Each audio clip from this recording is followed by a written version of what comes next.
Welcome, everybody. Welcome to the August 9th, 2024 California Board of Behavioral Sciences Policy and Advocacy Committee meeting. My name is Chris Jones, chairperson of the committee. Before we convene, I would like to remind everyone present that the board is a consumer protection agency charged with administering and enforcing the board's laws. Where protection of the public is inconsistent with other interests sought to be promoted, the protection of the public shall be paramount. Committee members will be participating remotely from private, non-public sites. The public may participate remotely or in person at DCA headquarters at 1625 North Market Boulevard, Suite S102. I will announce when we are accepting public comment on the various issues, and the meeting moderator will open the lines as appropriate. Each commentator will have 3 minutes to comment. Moderator, would you please provide the audience with instructions on how they may participate during the meeting at the appropriate times? Absolutely. When the time for public comment comes, we're going to ask people to raise their hand in order to participate. You can do that by tapping the hand button at the bottom of the screen. Dial-in users will need to dial *3 to raise their hand. And for mobile device users, you have 3 different screens and only one of them has a hand button. So you may need to hit the ellipses button, that's the ... and cycle through the 3 different pages in order to find your hand.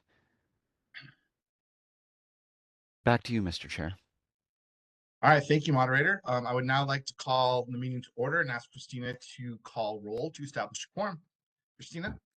Yes, good afternoon. Chris Jones? Here. Wendy Strack? Present. Public member. Abigail Ortega? Present. LCSW member. John Sovek? Present. LMFT, pronouns he, him. We have a quorum. Thank you, Christina. Board staff, would you please introduce yourselves? Steve Sodergren, the Executive Officer, Board of Behavioral Sciences. Roseanne Helms, Legislative Manager, Board of Behavioral Sciences. Marla McManus, Assistant Executive Officer for the board. Christy Berger, Regulatory Manager for the board. Sarita Risso, Special Projects and Research Analyst with the board. Sabina Knight, Legal Counsel for the board. Christy Shields, Regulations Counsel for the board. And I think that's it. All right, thank you. Now it's time for the public to introduce themselves if they would like. This is voluntary. Is there anyone in the audience that would like to introduce themselves? There are.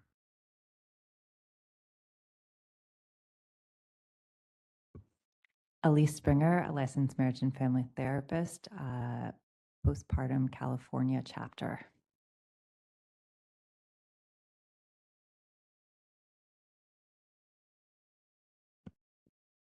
Shanti Ezrin with the California Association of Marriage and Family Therapists.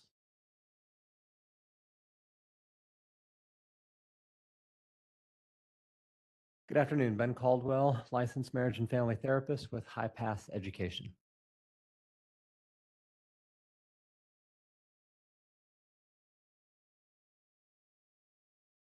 Anyone from our remote audience that would like to introduce themselves? First, we have Jasmine Smith. Hold on just a moment. We're sending you a request to unmute your microphone.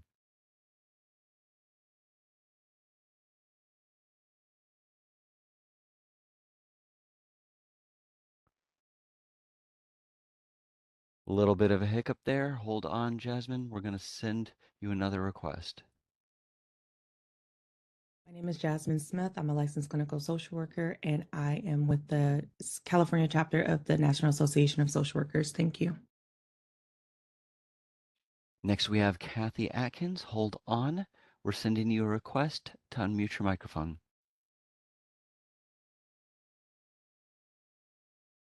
Hi, this is Kathy Atkins with the California Association of Marriage and Family Therapists. Good afternoon. And those are all of our online requests. Thank you, moderator. Now we're going to move on to item 3 on the agenda, consent calendar. Discussion and possible approval of the April 2nd, 2024 committee meeting minutes. We have been made aware that there are some typos in the minutes those will be corrected by staff. Do any members wish to remove or edit any items from the consent calendar? No. Okay, then do I have a motion to approve the consent calendar with changes, with edits? This is Sabina. Can we make sure our motion includes the date of the meeting minutes? And I don't think there were any amendments suggested, correct? No, not amendments. I was alerted that there were just some typos that needed to be corrected. Got it. Sorry, I'm not in the room. That's okay. Do I have a motion? I'll motion for approval of the April 12th, 2024 committee meeting minutes. Do I have a second? I'll second. Are there any comments from the public? From our members in the room?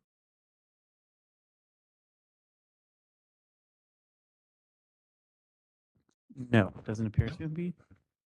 Thank you. And moderator, from our online audience?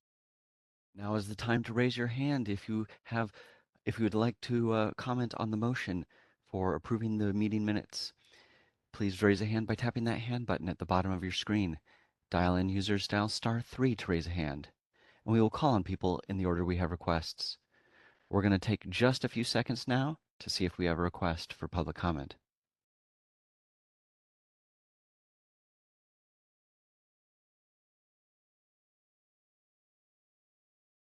Seeing no requests, would you like to continue with the motion?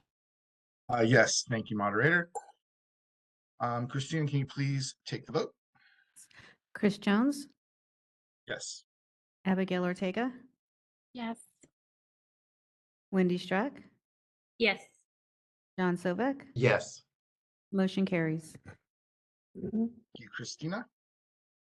Next on the agenda is item number 4, discussion and possible recommendations to initiate a rulemaking to amend the board's continuing education requirements.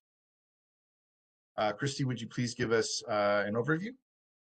Yes, hi, thank you. So we want to get the committee's feedback on some changes, as well as stakeholder feedback on some changes to our continuing education requirements. Currently, licensees have to take 36 hours of CE during each 2-year renewal cycle, including a 6-hour law and ethics course each time. New licensees may have specific CE courses to take prior to their first renewal. And then registrants associates are required to take 3 hours of CE in law and ethics during each 1-year renewal cycle. I'm going to skip over the summary that's in the memo and just go into some of the details. The first piece of this proposal has to do with CE credit for certain activities as opposed to coursework. So right now, licensees who participate in certain types of board activities are awarded with CE credit for their participation. So that's things like participating in an exam development workshop or serving as an enforcement consultant. There's just a small tweak we want to make to that, is just to clarify in the regulations that only California Board of Behavioral Sciences activities will be credited. So that's one simple piece of this. The next piece is a little bigger, something to weigh and consider, would be to offer CE credit to licensees for attending a BBS board or committee meeting. It could be one way to get wider participation, which is one of the board's strategic plan goals. The Board of Psychology and the Respiratory Care Board now offer this, and their regulations took effect in 2022 and 2023, respectively. I did take a look at their regulations, and I did draft some language for the board to consider, and it would allow a licensee who attends a meeting virtually or in person to claim up to 6 hours of CE for that per 2-year renewal cycle. And it would credit 1 hour of CE for every full hour of meeting attendance. It would require the licensee to maintain a record of that attendance, including the meeting date, name, and number of hours attended. And then it would require the licensee to sign in and out on an attendance sheet if attending in person, and then to sign into virtual meetings with their full name and email address as it is on record with the board to provide a record of their attendance. It would also prohibit a petitioner seeking the reinstatement of a revoked license or early termination of probation from earning CE credit for attending a board meeting on that same day in which the petitioner's hearing is conducted. There is a potential drawback of offering credit for this activity. For both virtual and in-person meetings, a licensee could sign in or log in and not really engage with or even pay attention to the meeting.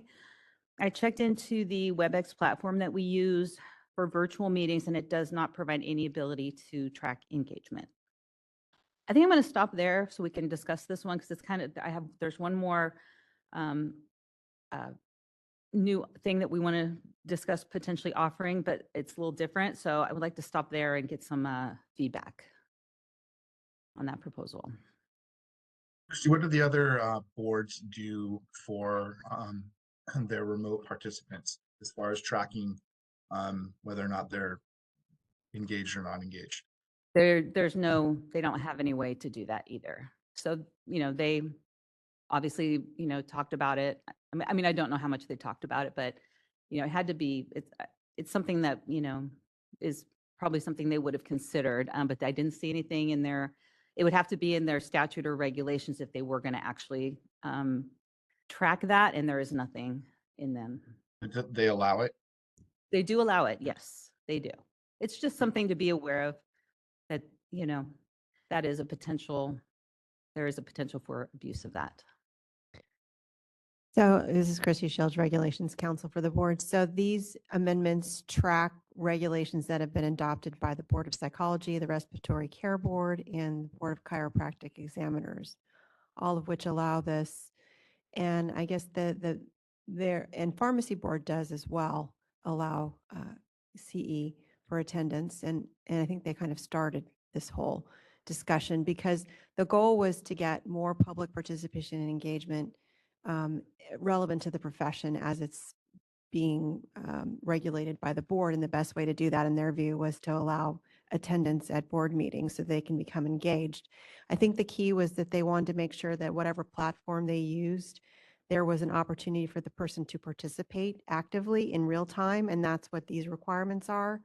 As far as tracking attendance, well, we hope it's kind of like an honor system. We hope people will be, and they usually are, honest about the fact that they attended the meeting on that date for the entire time that they're getting credit. So I think they weighed the benefits and the risks and found, at least I know when we worked with the Pharmacy Board, that they got a lot more attendance at their board meetings, and that was nice. And particularly, they were very interested in the petition aspects. When they had petition hearings, that we had quite a big turnout of attendees for those to see kind of what the board considers violations and issues for the profession. And that was a learning opportunity for those professionals to see the board in action and deliberating on the standards of care for their profession. And they found that it was very beneficial. So all the boards I've worked with have had positive feedback when it comes to this. And it varies, on how much credit they give, and there may be some differences in what they give credit for the amount of time that you attend. But overall, the feedback has been positive that I've seen across the boards that do allow it. Thank you. Abigail.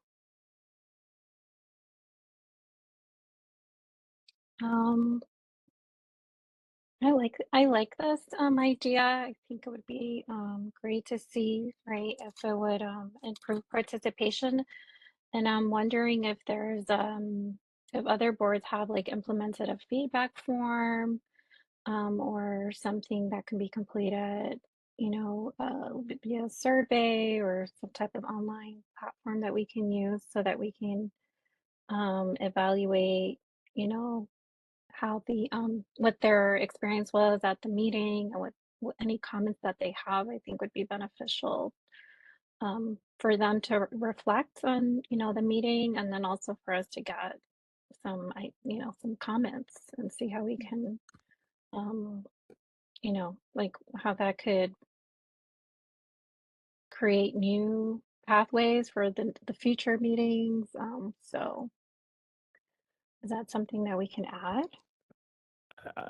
I think maybe not necessarily add to what we're talking about today, but something we can take into consideration to, That actually is something we could implement, now. It's not necessarily has to be, it wouldn't be a requirement, but we could do it.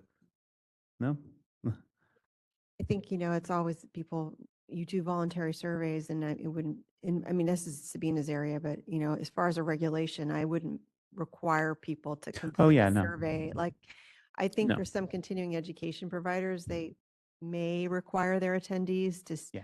to complete the survey before they leave and get credit, so to speak, for attending. I've seen that in my profession, but I wouldn't recommend it because really what we're just trying to do is to make sure that that they attend if we to the extent possible. And again, there's no way to avoid potential abuse, but Yeah. the feedback I've gotten from other boards has been largely positive Oh, yeah. on their rollout of this type of regulation. But they have not required them to complete a survey to finish or get credit for attending the board's committee or board So meetings. the, Oh, so yeah, the, and o- that's not what so the, and that's what now, I'm sorry, go ahead. so Sorry, the Abigail. only metric we would be meeting is that more people participate at, is that? Yeah, yes, Oh, we would be able to okay. track the participation. And I wasn't suggesting like a mandatory, even to track who's attending or not, but something as in, hey, did you watch our board meeting? Would you be willing to give us some feedback? Not anything really related to this. If it's not required, then we wouldn't need to put that in regulation. It's something you could, it's if voluntary, you wouldn't need a regulation for. Yeah, it would be just strictly voluntary, but something we could consider. Okay, so I've been to a lot of CE, like 1 credit, sometimes 2 credit, where like before they give us a certificate that we attended, we need to complete an evaluation. Is that something that they're mandated to do? But then this would be different, like would the rules be different for us, but everyone else that provides these type of credits, they have to do that, or is that not part of like the CE requirements?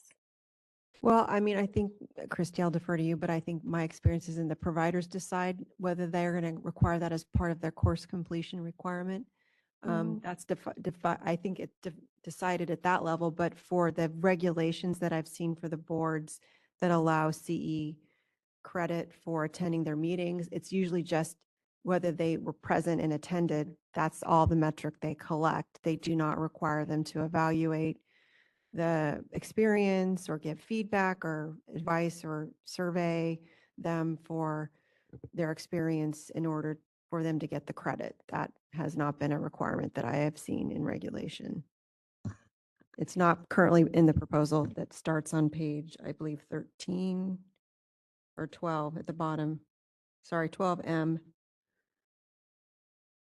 A licensee may earn up to 6 hours of CE credit through attendance at open sessions of California Board of Behavioral Sciences board or committee meetings, virtually or in person.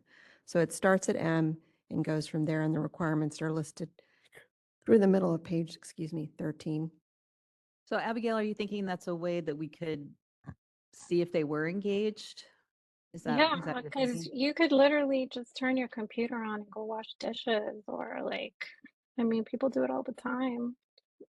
So if like the only thing that we're looking at is like people logged on and then logged off at a certain time, then yeah, this works. But if we want to look at, what do people like, there's like another way to like assess engagement, then I'm for that. This is And Sabina. Wouldn't that be a risk also in all the other CE potential courses that we have anyway? Isn't that kind of one of those risks also we have to balance between, we have to hope that people are being honest and that because you can take an online CE and turn it on and, walk your I dog. always got a post Yeah, that's test what when I do those. That I know of, you have to pay attention because you normally have to take a Well, quiz. Assuming not all of them, I'm sure there's some you don't have to. I've never been in one of those, so I wouldn't know. But yeah, if think- there are some that aren't, then anyways, it's just an idea that I'm like throwing out there. Well, I think to your point, Abigail, like if you're gonna be, if you're gonna turn the camera on and walk away, and walk your dog, like if you fill out an evaluation, then you're gonna say whatever you want to say on it. You're referring to the tests that you have to pay attention to, in order to show that you read through the content. So I don't know that there's a way to to create feedback that would guarantee that somebody was fully engaged in the activity. I really do like the idea of getting feedback from the participants, whether they're getting to see you or not, about the board meetings and engagement and things like that, because I think that gives us an opportunity to grow as a board.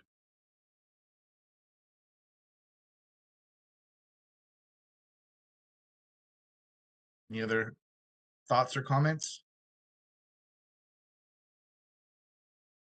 Nope. This is Christy Shields, Regulations Council. The only concern I would have about having a test would be that we would have to set up staff to evaluate and review those answers. And are we going to look at a qualitative or quantitative assessment? So if it's qualitative, like, did you write a response? Chrissy, I don't think that's something that we're considering doing. Okay, I well, I was just just wanted making to. I was just Okay. making the analogy for it. Okay. Thank you. Do we have any comments from our audience in the room? Yes, we do.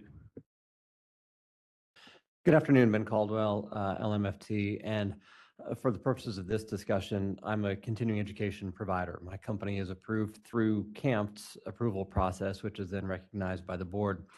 Prior to my current company, I worked for a different company that was an approved CE provider through CAMPT, NBCC, ASWB, and APA, among others. So I'm familiar with the requirements here.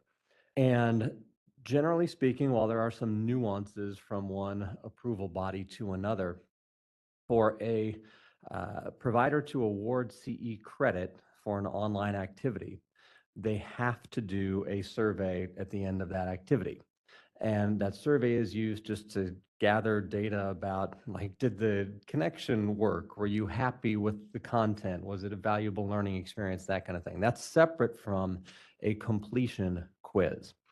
And what the approval bodies generally demand is that for a live online activity, there typically does not need to be a completion quiz in order for credit to be awarded. For a recorded activity, there needs to be a completion quiz. And that is a way of ensuring basically that people were paying attention, that they didn't just, log in, let it play, get to the end and do a survey.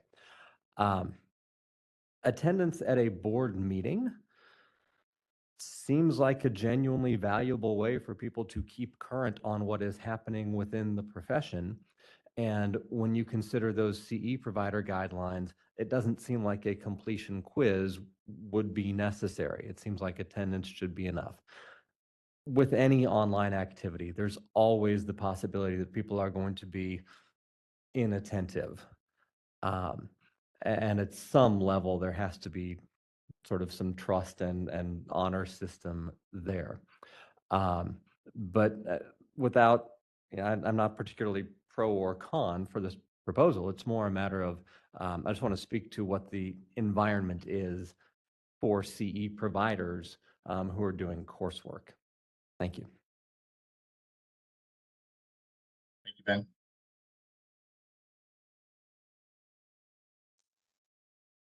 Any other comments from the in-person audience? No. Moderator, do we have any comments from our remote participants? Let's find out. Now is the time to raise your hand by tapping that hand button at the bottom of the screen. Dial in users, dial *3 to raise a hand, and we will call on people in the order we have requests. And it looks like our first request comes from Tyler Samples. Hold on just a moment. We're going to send you a request to unmute your microphone.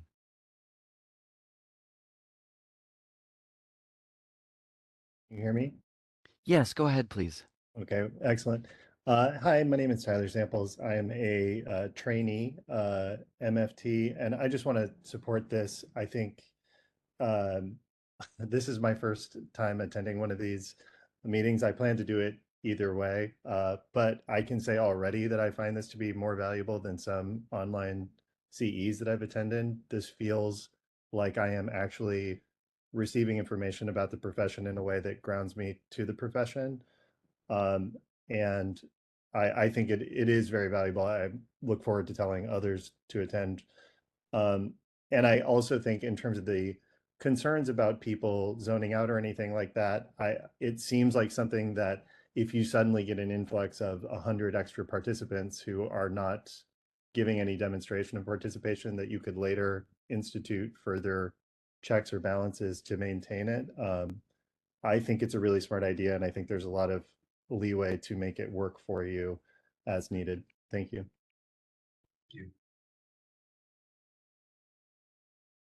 Next, we're going to hear from Kimberly Miller. Hold on just a moment. I'm going to send you a request to unmute your microphone.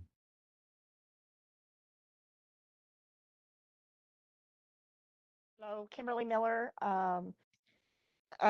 social worker, clinical exam candidates, and I am very much in approval of this because I believe that a lot of people, for instance, some of my colleagues contact me all the time saying, hey, what is the rule on this? What is the policy on this? And I feel like that if that was implemented as something that would get participation to happen, it would help them not need to have to, uh, you know, be asking other colleagues. They can get it straight from the mouth of the board. So I do very much appreciate it. I do have one suggestion though, is that many of the people that tell me they can't attend is because they're at work during the time of the meeting. So if there's also easy access to maybe even the video recording and having the survey to review their participation, like, as they say, like the little completion quiz, but not so much like what Ben Caldwell was saying, but just being able to know if they actually participated in the sense that they know what's going on with what was being discussed. Thank you. Thank you. And that was our last request. Oh, I spoke too soon. Next, we're going to hear from Kathy Atkins. Hold on just a moment. We're going to send you a request to unmute your microphone.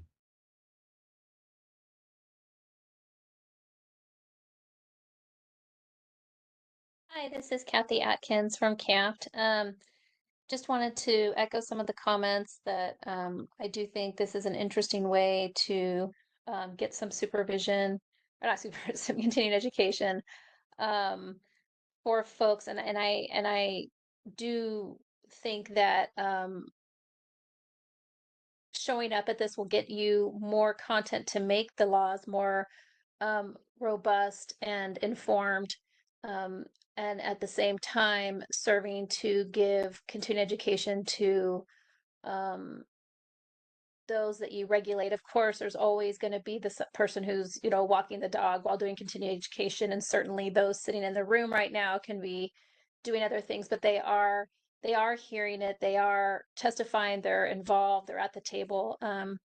So for this specific CE with the BBS, I think it's a great idea and we appreciate it. Thank you. Thank you.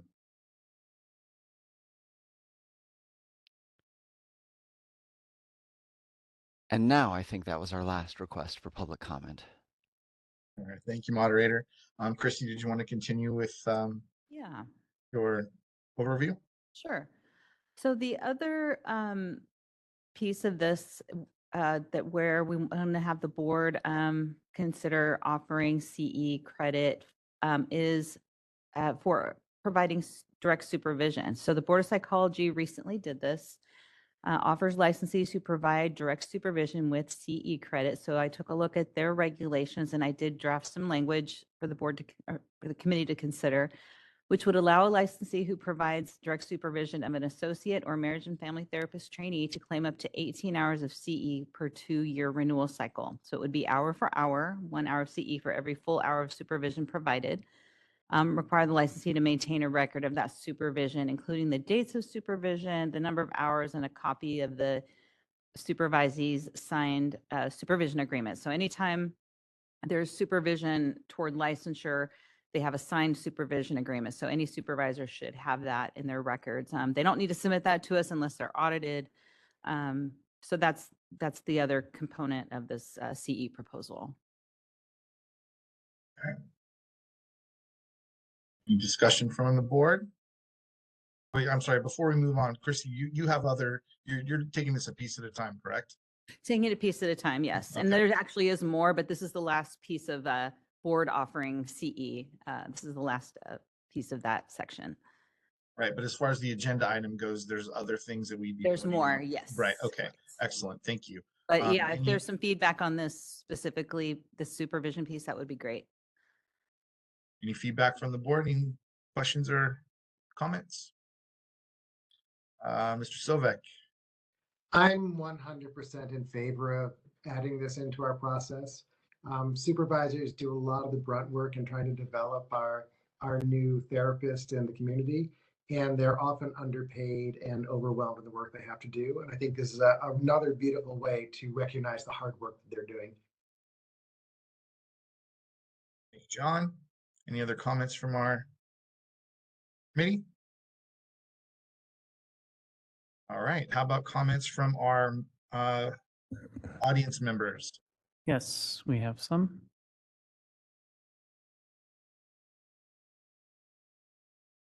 Thank you. Ben Caldwell, MFT. Christy, thank you for your work on this. The board needs to decide sort of philosophically what the continuing education requirement is for. Is it intended to truly push therapists toward ongoing professional learning and development? Or is it simply a mechanism for incentivizing certain desired behaviors? Attending board meetings does help people stay current on what's happening within the profession. Simply providing supervision in and of itself does not. And I say that as a supervisor and somebody who provides supervision trainings. I tremendously value the process, but simply doing supervision does not advance your knowledge and currency of what is happening in the field. So with respect to board member Sovek, I would disagree. I would suggest dropping the CE reward for being a supervisor. The practical impact of that reward would be that supervisors, who we especially need to have be current in their knowledge, would actually take less CE training, and they would wind up less current in their knowledge if they're rewarded for simply being a supervisor with CE credit. But more broadly, I would love to see a comprehensive discussion at the board level that's really about the underlying philosophy, so that we reach an understanding of what the CE requirement is for and ensure that the awarding of CE credit is consistent with that intended purpose, whatever it is. Thank you. Thank you, Ben. And another comment? Hello, Shanti Ezrin with CAMFT. We share support with Ben's comments that he just made right there. CAMFT is not opposed to the proposed change on hours of CE for supervision, but just would like to kindly ask for a little bit more information around the purpose of the change, just to get a better understanding. And again, echoing Ben's comments, it's really important to make sure that all therapists stay up to date on important continuing education topics. Thank you. Thank you. And that is it for the room. All right, how about, thank you. Any comments from our remote participants? Now is the time to raise your hand if you'd like to make a comment. You can do so by tapping that hand button at the bottom of the screen. Dial-in users dial *3 to raise a hand, and we will call on people in the order we have requests. And first, we're going to hear from Natasha Wright. Hold on just a moment. We're going to send you a request to unmute your microphone.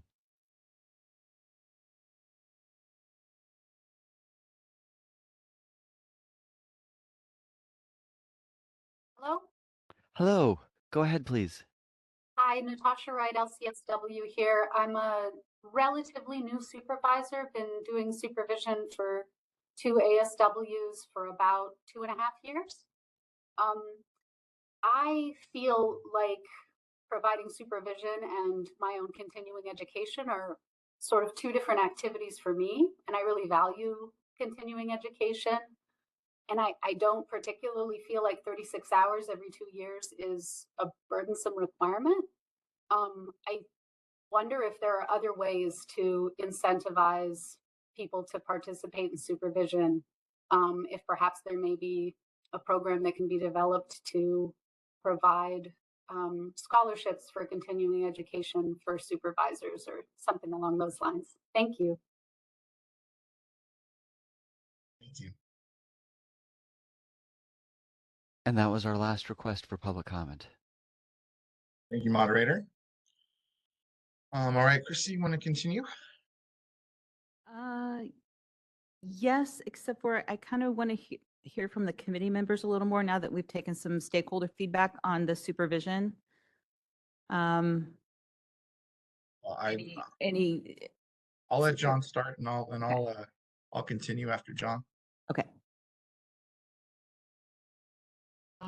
So I have a couple of thoughts with the new information we all just were discussing there. One of them has to do with the idea of someone who's been both supervised and been a supervisor. I guess I was very blessed in that all of my supervisors were very much into continuing their education in the process of helping me become a more powerful therapist. So that if a challenge came up in the room, they would often go back, research, bring back more information, once again, in unpaid personal time. So in my experience of the supervision module, it was a very educational experience for both myself and my supervisor. Later, when I became a supervisor myself, perhaps because I'd experienced that model, I was always continually taking time outside of my actual supervision hours to research questions as they come up, to find information that might help my supervisees experience and become better at this therapeutic art and science that we do. The other stance that I take is every time we have been coming up with moments where we've been adding CE requirements to renewal periods, I'm always questioning the idea that we're bringing additional costs into these equations. And I think it's really important to understand that the idea of creating spaces where there might be the ability to get some CEs that were going to be no or low cost is a really important thing to look at the full scope of our membership and the people that we're representing here. And I think it still provides a space where the people who are going to use it to continue growing and developing are going to do that. And those who we talked about earlier who might want to game the system are going to do that too. I think in our profession, there are very few of those. And in most of the experiences of supervisors that I've encountered in conversation or in personal experience, have been people who have a lot of integrity and putting a lot of effort and work into this process.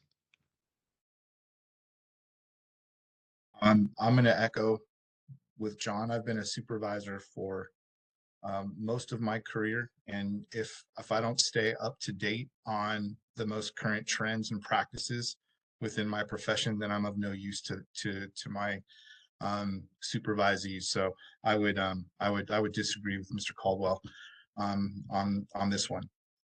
So I'm in favor of adding in the hours. Any other comments from Abigail or Wendy? All right. All right. Thank you. Okay.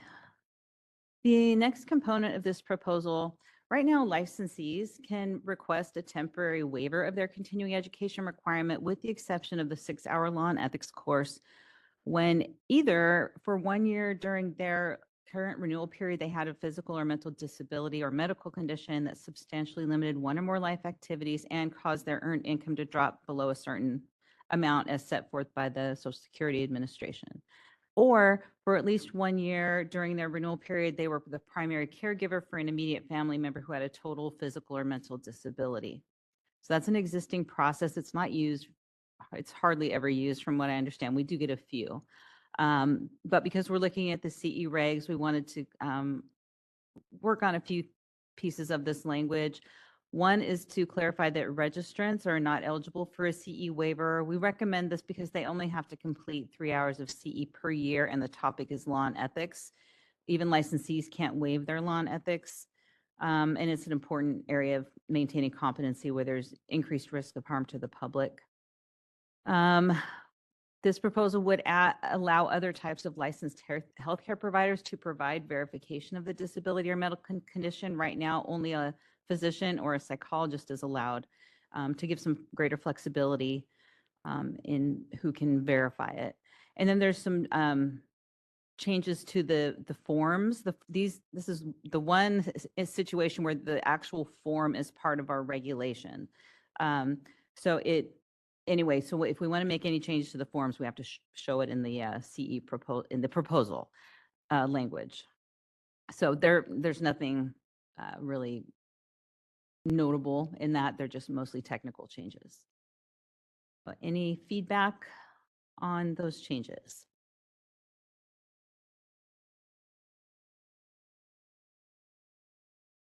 Your hands up, but I don't know if that was from your last comment or not.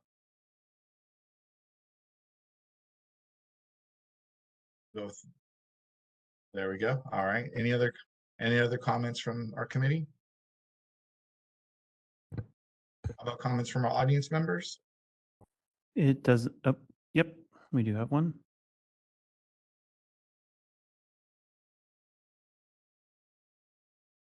Hello again, Shanti Ezrin with CAMPS. Really quick, just wanted to acknowledge this proposal as something that is really going to help our BBS regulated professions, and CAMPS is in support of this proposed change. Thank you. Thank you.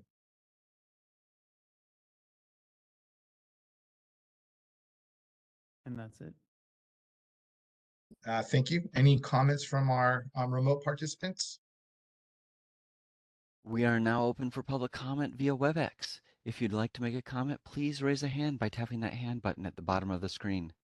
Dial-in users dial *3 to raise a hand, and we will call on people in the order we have requests. And by surprise, we have no mobile device users at the moment. Seeing no requests, do you wish to continue with the agenda? Yes, thank you, moderator.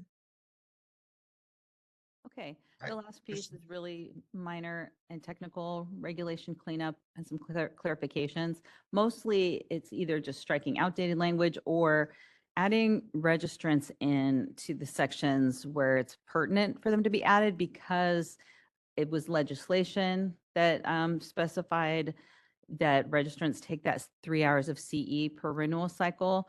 The regulations have not been updated to reflect that yet, so this would just integrate them to the places where it makes sense to, or where it's needed. So that's really the last piece of this. All right, thank you. Any comments from our committee?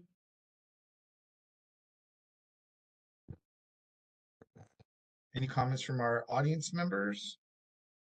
Yes, hold on.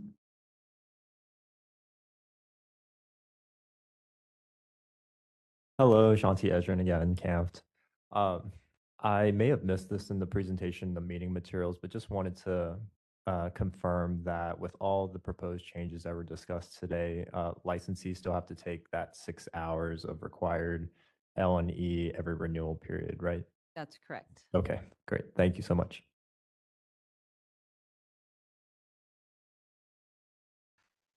And that's it for comments in-house. All right, moderator, any comments from our remote participants? We are open for public comment via WebEx. If you'd like to make a comment, please raise a hand by tapping that hand button at the bottom of the screen.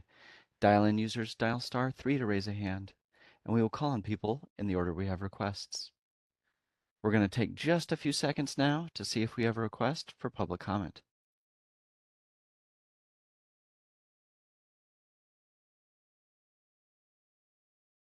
Seeing no request, do you wish to continue with the agenda? Yes, thank you, moderator. All right, do we have a motion?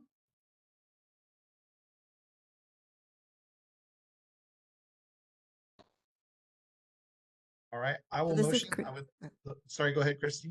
Okay, so the motions are on page 4, and motion A is what staff and I recommend, which would be to approve the text as presented in the meeting materials, but the full motion is motion A.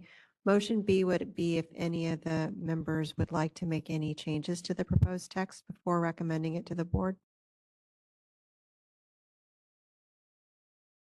I would like to make a motion for motion A to recommend to the board approval of the proposed regulatory text and attachments A, B, and C, and recommend that the board consider all of the following actions. Do I have a second? Christy, does he need to read the full motion? Yeah. I think that if he's just, I make motion A as presented in the meeting materials, that's sufficient for me. He doesn't have to read the whole thing. I could read it for him if you'd like into the record, but I don't think you need to. Great. In the past, I think we have, so that's nice. We don't have to. Well, that's what I think, because I think it's clear which motion they're making. The motion A is presented in the meeting materials to approve the text as presented in the meeting materials. Awesome. Okay. Or are we okay? Yes. Need a Do I have second. Do I have a second? On seconds. Any further discussion? Any further discussion from our in-person participants? No in-house, no comments. Any further comments from our online participants? We are open for public comment on the motion. If you would like to make a comment, please raise a hand by tapping that hand button at the bottom of the screen. Dial-in users dial *3 to raise a hand, and we will call on people in the order we have requests. We're going to take just a few seconds now to see if we have a request for public comment.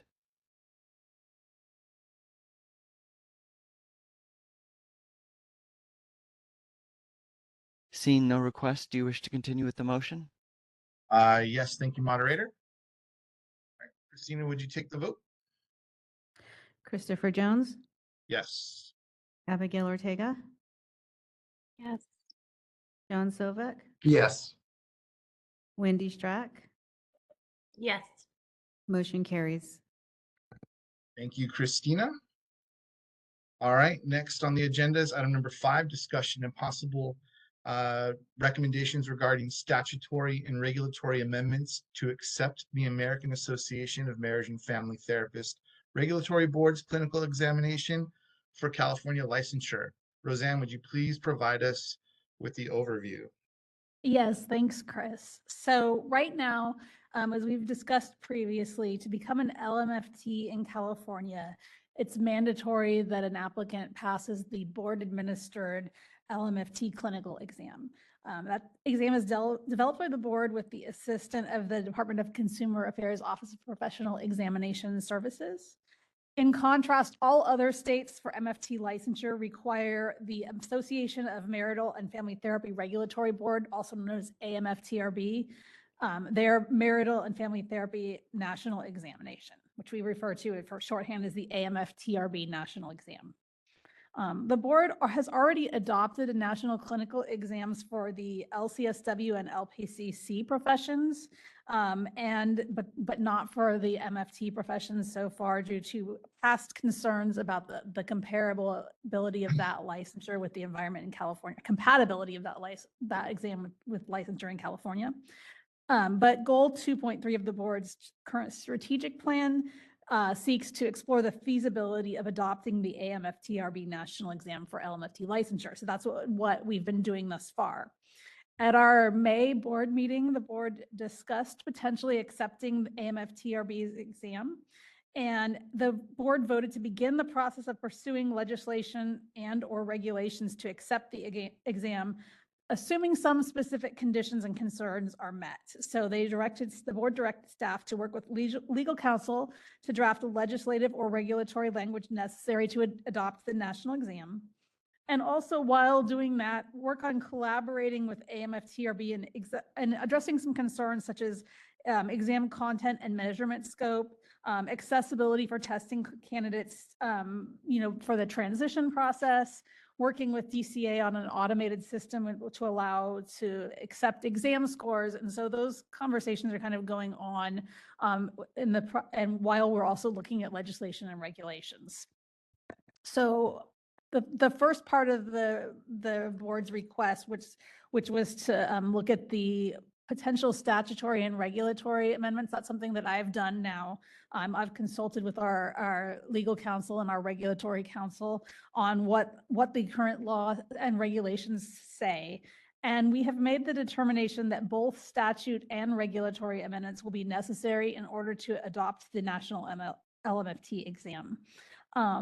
Statutory amendments, just more general statutory amendments, are needed to allow the board to even accept the national exam via regulations if it desires. We need to have certain wording in the statute to allow the board to decide that it wants to accept a national exam via regulations. And the regulations would be really the trigger where we would say the national AMFTRB exam is what we accept, but in order to do that, we need to make some statutory changes first.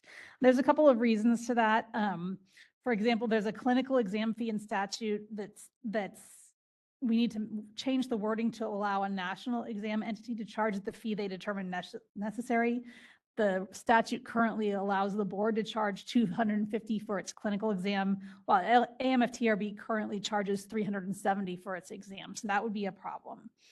And we need to have some language basically saying that the clinical exam can either be administered by the board or administered by a private organization or a public organization as specified by the board in regulations. So we need to put in that language to even make it an option in regulations. Like I said, making the statutory change would not yet adopt the AMFTRB exam, but we need to make the statutory changes first. And I'm thinking that at this point, if we were to proceed with making the statutory amendments, that it could be pursued as a first step this coming year, either in the board's sunset bill or in an omnibus bill. So once the board did that, then the next step would be that the board would need regulatory amendments to officially trigger the acceptance of the AMFTRB national exam by specifically naming that exam in regulations as the one accepted by the board. And so that would come after statutory amendments, and that would make the actual change to what exam we would accept. So it would not happen instantaneously. Like I said, the first step is running statute. The second step is running regulations. Both of those are at least a year-long process. And while we're doing that, we would still be working on the other. Steve is continuing to work with AMFTRB, and we'd be working with Office of Information Services to make sure that all of the implementation steps were ready before we actually pulled the trigger and adopted regulations. So what I'm proposing today is to conduct an open discussion regarding the proposed statutory and regulation changes shown in attachment A, but then direct staff to make any discussed changes or any non-substantive changes and only bring the statutory amendments to the board for consideration as a legislative proposal. That's the first step that we would need the board to approve in either September or November to run this proposal as legislation next year to make the statute changes. So Chris, I will send it back to you for discussion. Any discussion from our committee members? I just had a question, Roseanne. Does, and please forgive me if this is a silly question, but does putting a limit on the cost of the exam hinder us if the economy changes? So the way that we've worded the change, let me get to that page really quick. So right now it's in 4984.7 number A4 on page 5-11. And so we would change the wording to say that fee for the board administered clinical exam, if the board chooses to adopt that exam, is $250. So that's our current exam fee for our board administered exam. The language we put in for the national entity says if the board chooses to adopt an exam administered by a public or private organization specified in regulations, then the exam fee is determined by that organization. So that organization can then charge its current fee that they've determined is appropriate. If they decide to change their fee, the amount's not specified in regulations the way that it is for the board's exam. Okay, thank you. Any other comments from our committee members?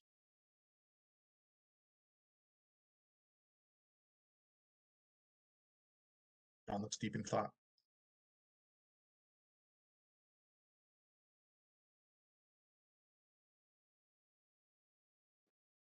Hey, Roseanne, about that section that we're talking about right now on A11 or on about the fee thing. So in the current reg, is this a step? I'm sorry, I always get this mixed up. Is this what I'm reading right now? This is reg or this is? It's a statute. The fee is right now actually set in statute Okay. for that exam. So in the existing statute, it does set an upper limit on it. Is this something to consider in writing the new language to put an upper limit in a way to keep our licensees and people taking tests somewhat financially protected? We don't have a limit for our other national exams, that it hasn't been an issue. They have a fee that they charge nationwide for everybody. We haven't had an experience with ASWB or NBCC making the fee so high that it's unaccessible. I would recommend not doing that because it could affect our ability to be able to offer the national exam. And I think the benefits probably outweigh the harms. So I would recommend not putting an upper limit on it. Do you have any historic understanding of why the upper limit was put on when this was written? For the board, for our board administered exam, we are required to have fees and statute and regulations for everything that we administer.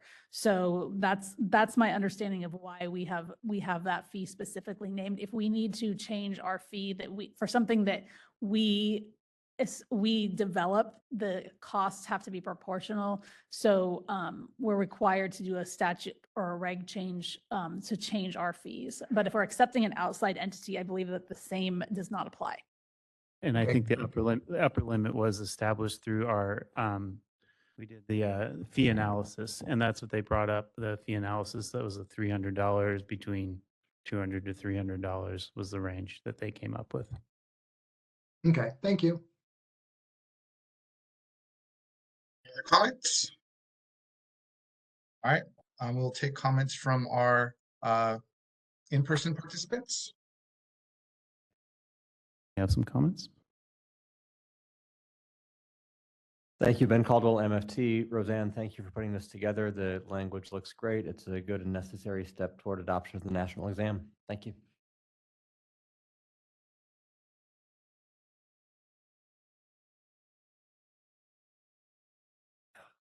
Hello, Shanti Ezrin with CAMP. Also echo Ben's comments there. Thank you so much to staff for all of your hard work in identifying and drafting the proposed amendments to the relevant sections in both statute and in regulation for this transition. And CAMP is in strong support of moving forward with the proposed statutory amendments to the board as outlined in the meeting materials. Thank you. And that's it for in-house comments. All right, thank you, Steve. Moderator, are there any comments from our online participants? At least one so far. If you would like to make a comment, please raise a hand by tapping that hand button at the bottom of the screen. Dial-in users dial *3 to raise a hand, and we will call on people in the order we have requests. First request is coming from Kathy Atkins. Hold on just a moment. We're sending you a request to unmute your microphone.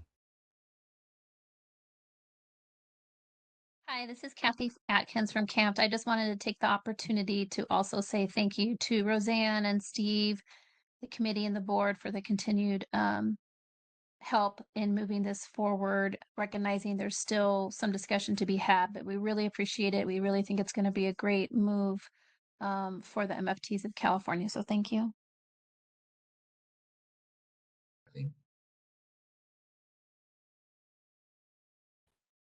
And that was our last request for public comment. All right, thank you, moderator. Oh, I'd also like to thank Christy and Sabina, our legal counsels, because this was quite a project to go through the law and identify everything that might need to be changed, and it was a big job, and they did great. So. All right, thank you. Do we have a motion?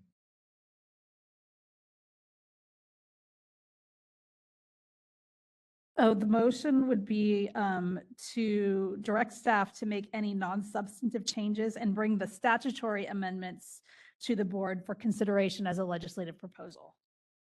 This is John Sovek. I'd like to make that motion. I'd like to second the motion. All right, I'll second the motion.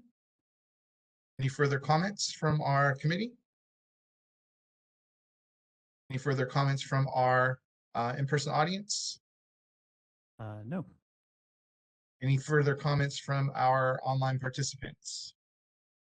Now is the time to raise your hand if you wish to comment on the motion. Please raise a hand by tapping that hand button at the bottom of the screen. Dial in users dial *3 to raise a hand, and we will call on people in the order we have requests. We're going to take just a few more seconds to see if we have a request for public comment.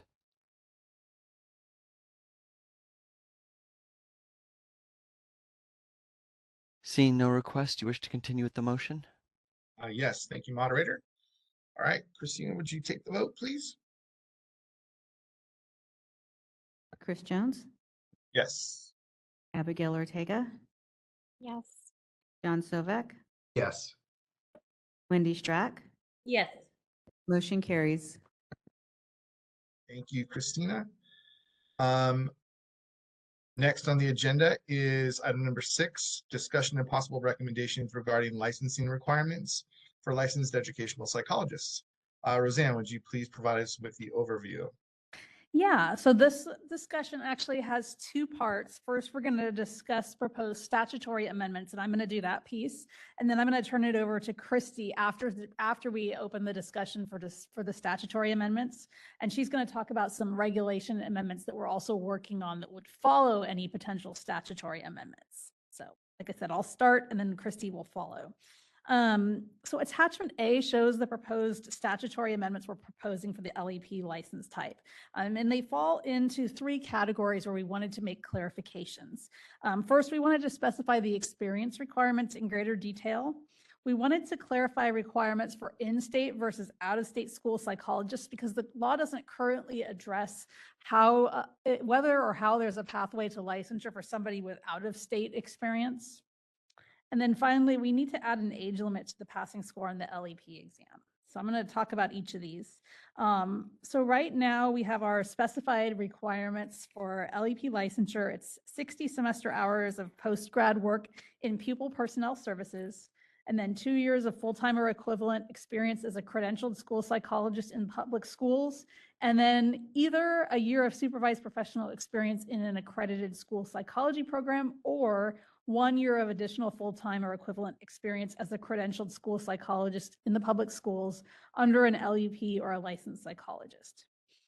So there's some things about the current law that can be confusing. One of them is the experience hours. Requiring them in years rather than hours can be confusing to our evaluators, and sometimes if somebody's not working full-time, that can be confusing to explain.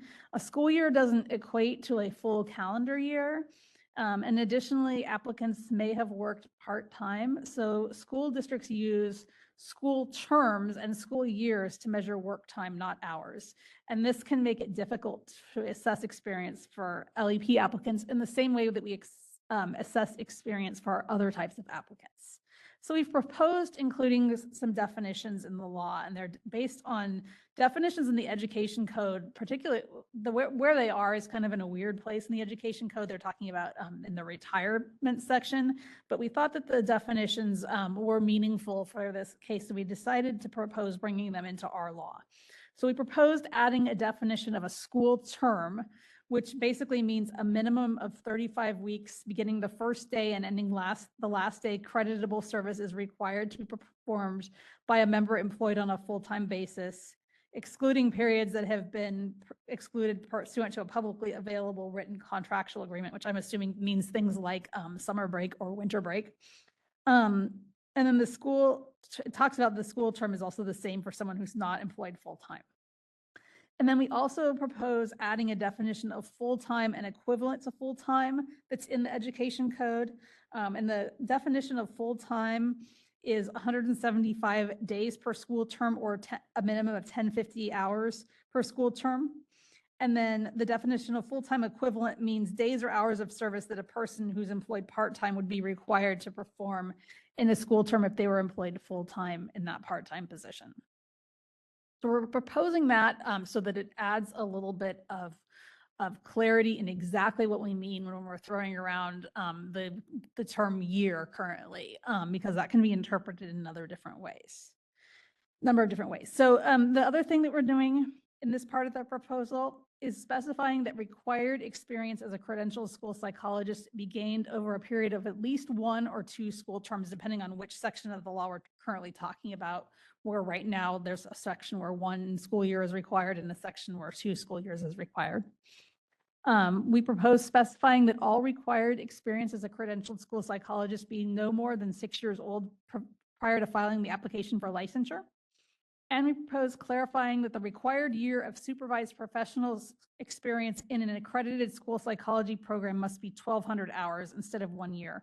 And that aligns with the field experience requirement in the Commission on Teacher Credentialing, Pupil Personnel Services, and School Psychology.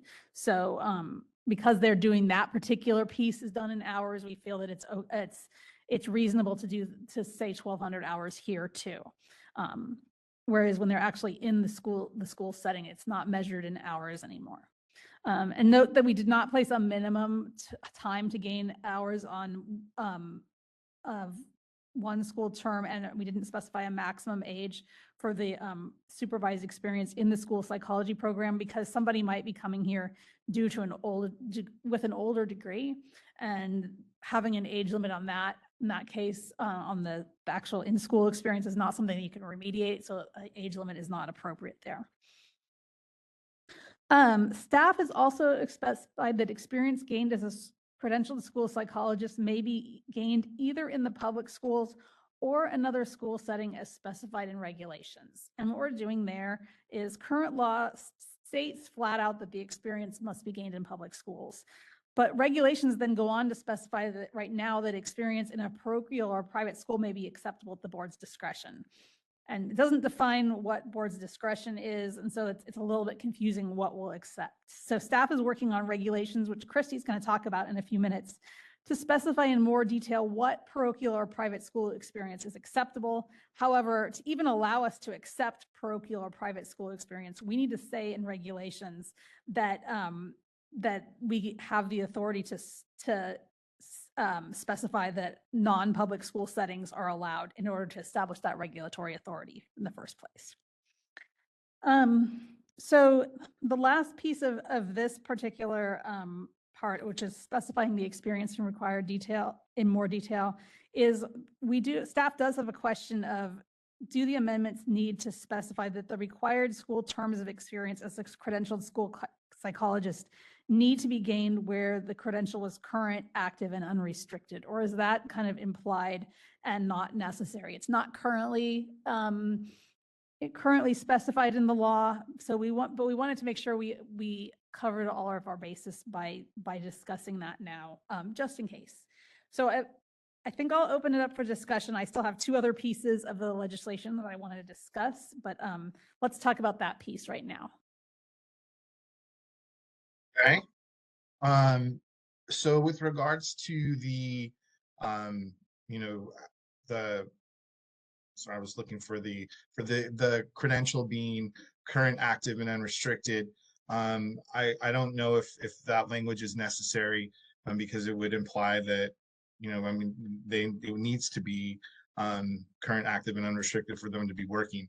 I did do a little bit of research on the CTE website to see what different types of disciplinary actions they had. There is language that states that a credential can be on probation, and if it's on probation, then there is some sort of like supervision that's required. So that would be the only piece. The other disciplinary actions of the credential basically said that the person could not function as a school psychologist. So that would so I'm not sure if that needs to be taken into consideration or not. And then you and I talked about this, Roseanne, a little bit with the email. I want to make sure I got it right. So that third year, right? That was part of your discussion, the third year. We're gonna actually, sorry, we're gonna get to the there. get to the third year in a minute. Okay. So yes, we'll talk about that in a minute.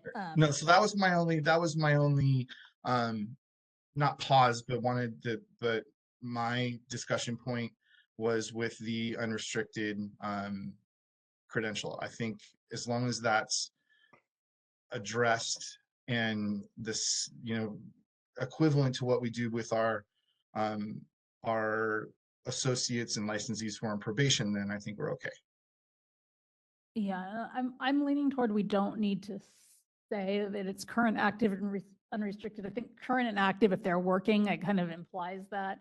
Unrestricted, we do allow associates to gain experience. Sometimes when we're bringing in a license from another state, if we're doing like the expedited licensure process or something like that, we require if somebody's applying for an expedited license or like path A streamlined license is, I guess what I'm trying to say, we require it to be unrestricted or they have to go through the other pathway. I'm not sure that that's really appropriate here. I think if they've been a school psychologist for 2 years, to me, they still have the experience regardless of whether or not they were being supervised on probation. But just wanted to have the conversation. But I'm leaning toward taking that out or not. I didn't include it. I'm leaning toward not including it if the committee's okay with that. John? Roseanne, apparently I have a theme of questions today. Do you have any historical context for why current law does state must be gained in public schools? I think, and Christy's going to dive way deeper into this. We've talked to some LEPs. Basically, public schools they're required. They have different requirements because there are a lot. I'm going to turn it over to Christy for that because she's been researching it. Yeah, so basically public schools, for students with disabilities, public schools have federal and state laws that they have to follow for providing, doing evaluations, providing accommodations, where private and parochial schools do not have to follow all of those laws. So that's the major difference, but we'll be talking a little more about that. Yeah, we'll be talking in a minute about how to, if we were to accept the parochial or private schools, how to ensure that that's equivalent to working in a public school. How do we do that how do we prove that? So hopefully that kind of answers your question. We're going to dive into it way more than you probably want to know in a minute. All right, any other comments from the committee? Any comments from our in-person participants?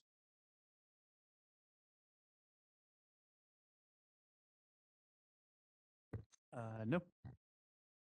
Any comments from our remote participants? If you are on WebEx, now is the time to raise a hand by tapping that hand button at the bottom of the screen. Dial in users dial *3 to raise a hand, and we will call on people in the order we have requests. We're going to take just a few seconds now to see if we have a request for public comment.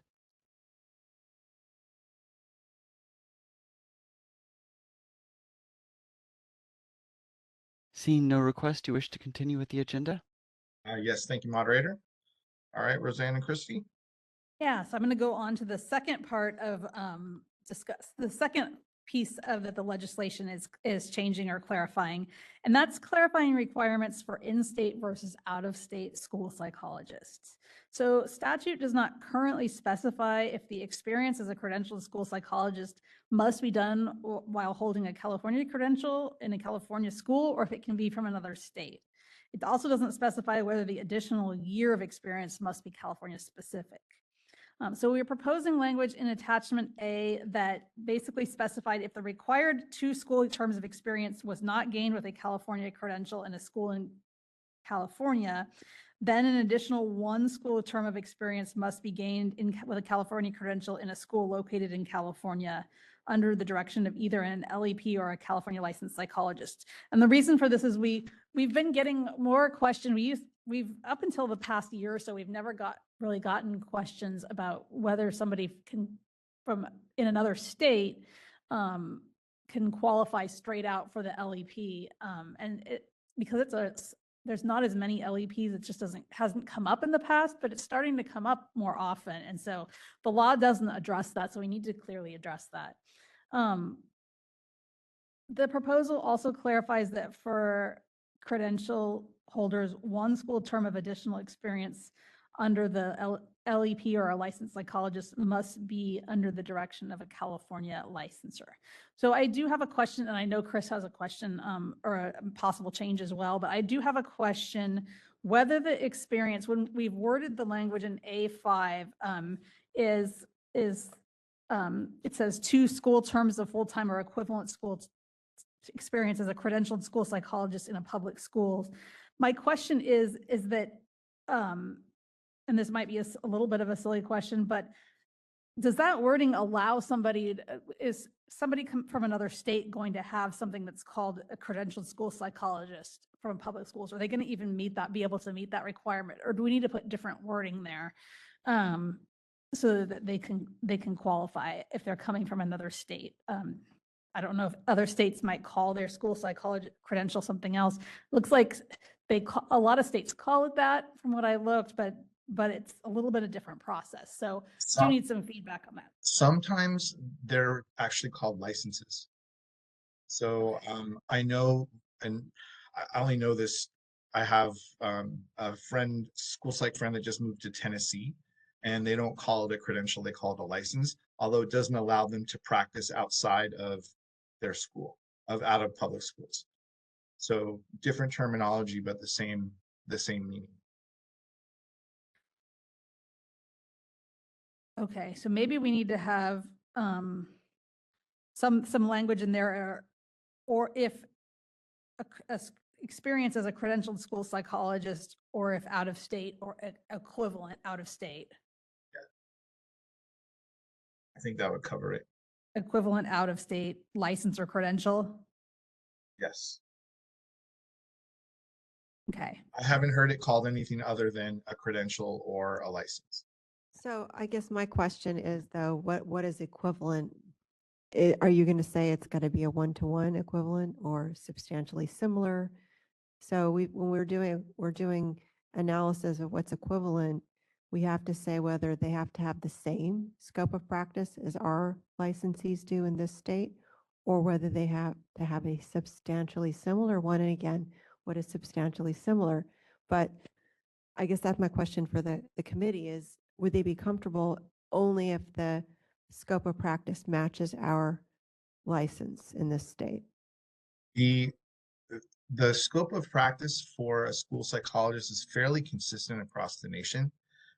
Most programs are either follow the national standards for training, or they're close to it. So I was thinking about this last night for this specific question.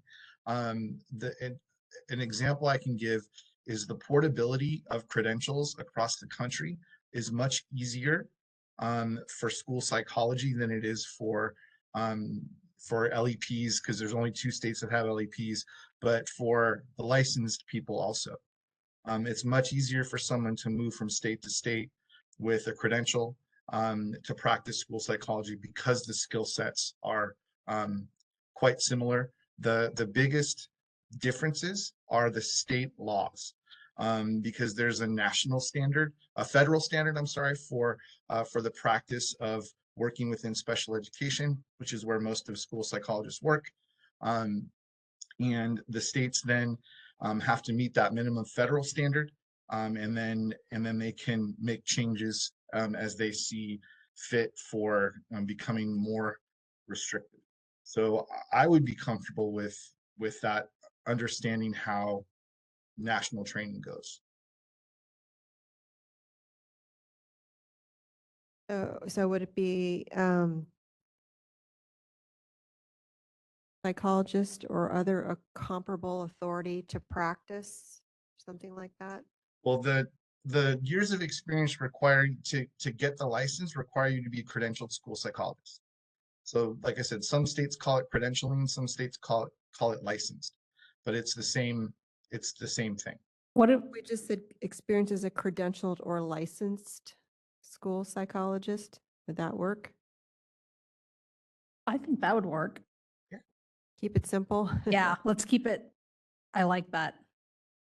Just say experience as a credentialed or licensed school psychologist in the public schools.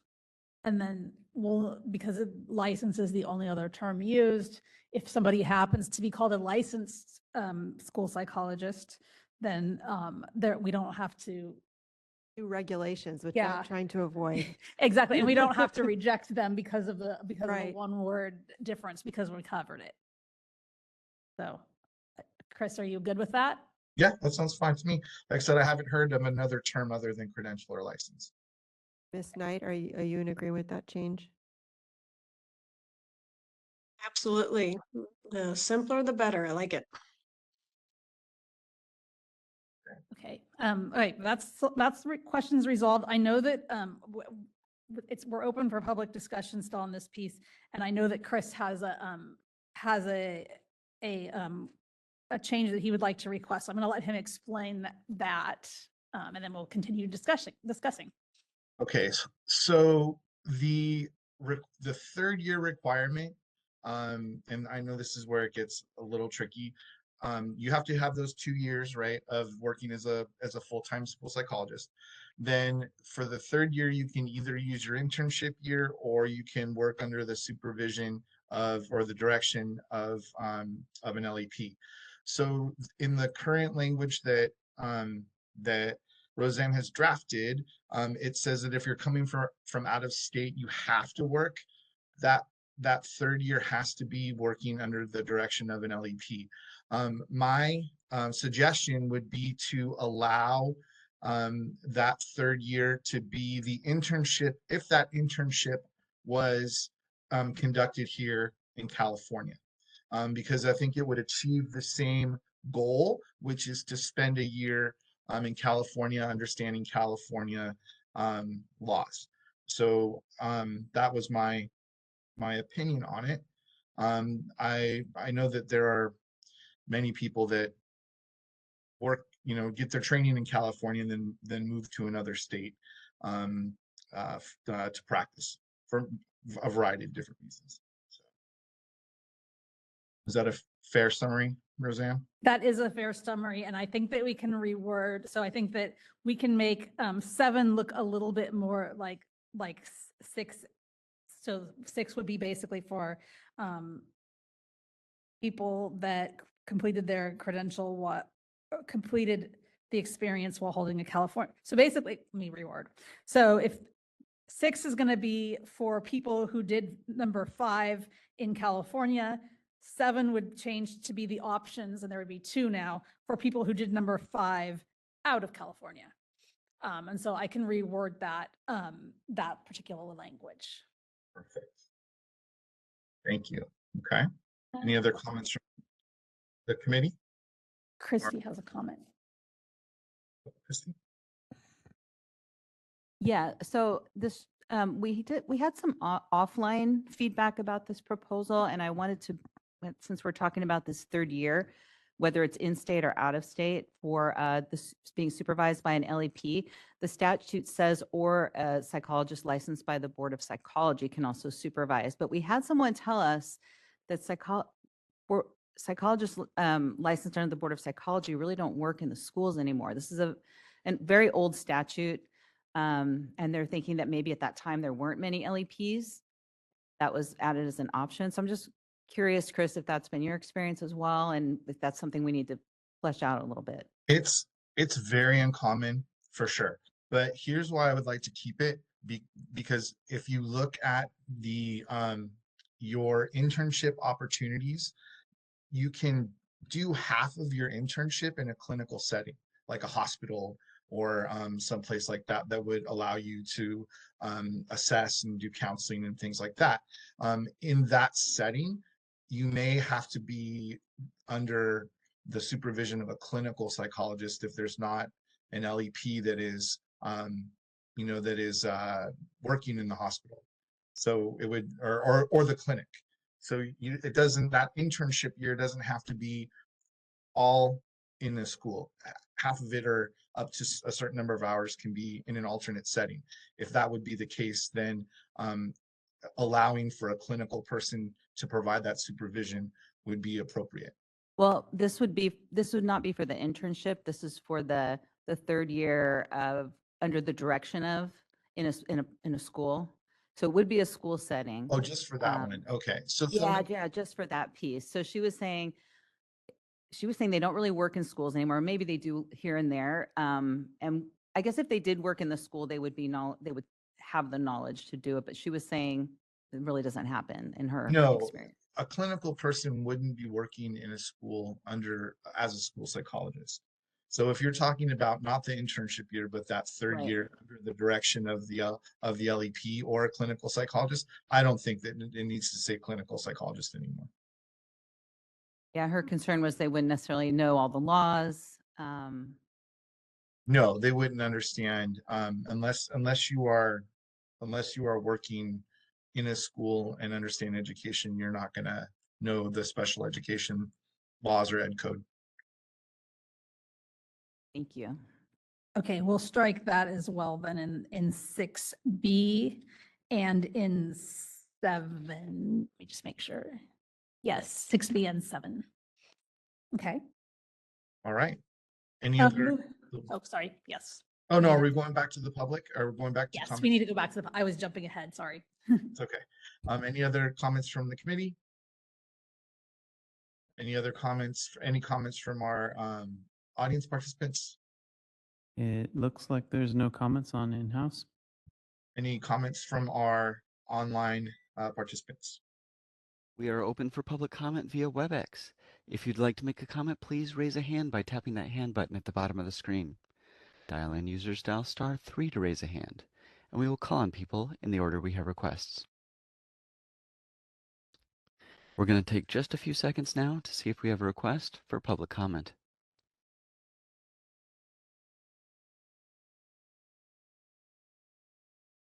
Seeing no request, do you wish to continue with the agenda? Yes, thank you, moderator. All right, Roseanne, it's all yours. Okay, and then the last piece of this proposal, the current law does not specify an age limit for the LEP exam. For our other board license types, those clinical exams, the age, if the passing score is 7 years from the date the exam is taken. It's not really a problem for LEP. Once the exam is passed, the next step is to submit the final application for licensure along with the fee. It's pretty easy. Most people do that right away, but it is kind of a loophole in the law. Some people wait for a little while. Don't think that we've ever had anybody wait over 7 years, but if somebody were to do that, we would technically have to submit an initial license with a older than 7-year-old score, because the law doesn't say that it's prohibited. So we would like to put the same 7-year limit on the clinical exam for the LEP license type as well. And also additionally, the current law does not formally name the LEP examination other than referring to it as an examination specified by the board. So the proposed amendments refers to the exam as the licensed educational psychologist written examination administered by the board. So with that, I will open it up for final discussion, and then we'll make a motion on the statute, and we'll move on to Christie's portion, which is the regulations. Okay, I'm good with putting the limit on the test. Any other comments from the committee? Any comments from our in-person participants? No in-house comments. Any comments from our remote participants? We are open for public comment via WebEx. If you'd like to make a comment, please raise a hand by tapping that hand button at the bottom of the screen. Dial in users dial *3 to raise your hand, and we will call on people in the order we have requests. We're going to take a few more seconds now to see if we have a request for public comment.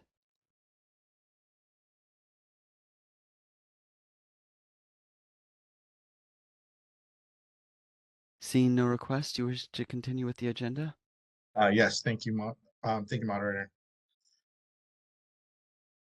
All right, Roseanne, you said we need to do the motion and the vote for the. Yes, I'm gonna suggest the motion for the statute, and then you can see if you agree with it, Chris. So the motion would be to direct staff to make the discussed changes today, which include making the change to A5 of allowing either a credentialed school psychologist or a licensed school psychologist in the public schools for the 2 years requirement of experience. The second change would be to allow the third year discussed in A7 to be an internship. So we'll rework the language there to incorporate that. And then the third change would be to strike the allowable supervisor as a California licensed psychologist in subparagraphs 6B and 7 as supervisors. So we'll strike that. And then the proposal would be to make those changes and then bring this to the board for consideration as a legislative proposal. I would like to make a motion of what Roseanne just said. I'll second your motion, Chris. Thank you, Wendy. Any further discussion? Any further comments from our in-person participants?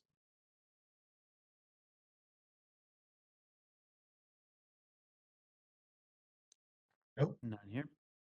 Any further discussion from our remote participants? You're open for public comment via WebEx. If you'd like to make a comment, please raise a hand by tapping that hand button at the bottom of the screen. Dial-in users dial *3 to raise a hand, and we will call on people in the order we have requests. We're going to take a few seconds now to see if we have a request for public comment.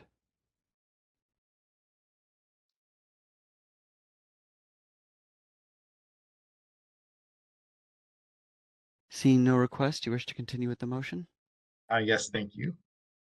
All right, Christina, would you please take the vote? Chris Jones, Yes. Abigail Ortega, Yes. John Sovek, Yes. Wendy Strack, Yes. motion carries. Excellent, thank you. I think this is a good time to take a stretch break.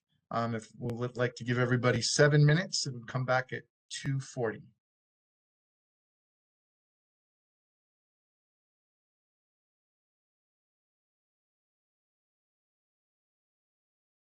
We're ready. Excellent. Okay, next on the agenda is the discussion and possible recommendations regarding statutory amendments to the board's retirement license. Actually, we have one more part to the last one. We're looking at the regulatory changes that we need to make. Oh, I'm so LED. sorry. Oh, that's I okay. I took the break early, Christy. That's okay. I was gonna We do it did the after we statute, finished. but Chrissy's done a lot of hard work on the regulations, so we don't want to skip over that. No, we do not. You're right. I apologize. Oh, that's okay. It really is still a work in progress. There's definitely more work to be done. So, and there's some questions to be resolved. We plan on working on it after this meeting, bring it back to committee, maybe even a couple times. And there's not a rush because the statute, we can't make regulation changes until the statute.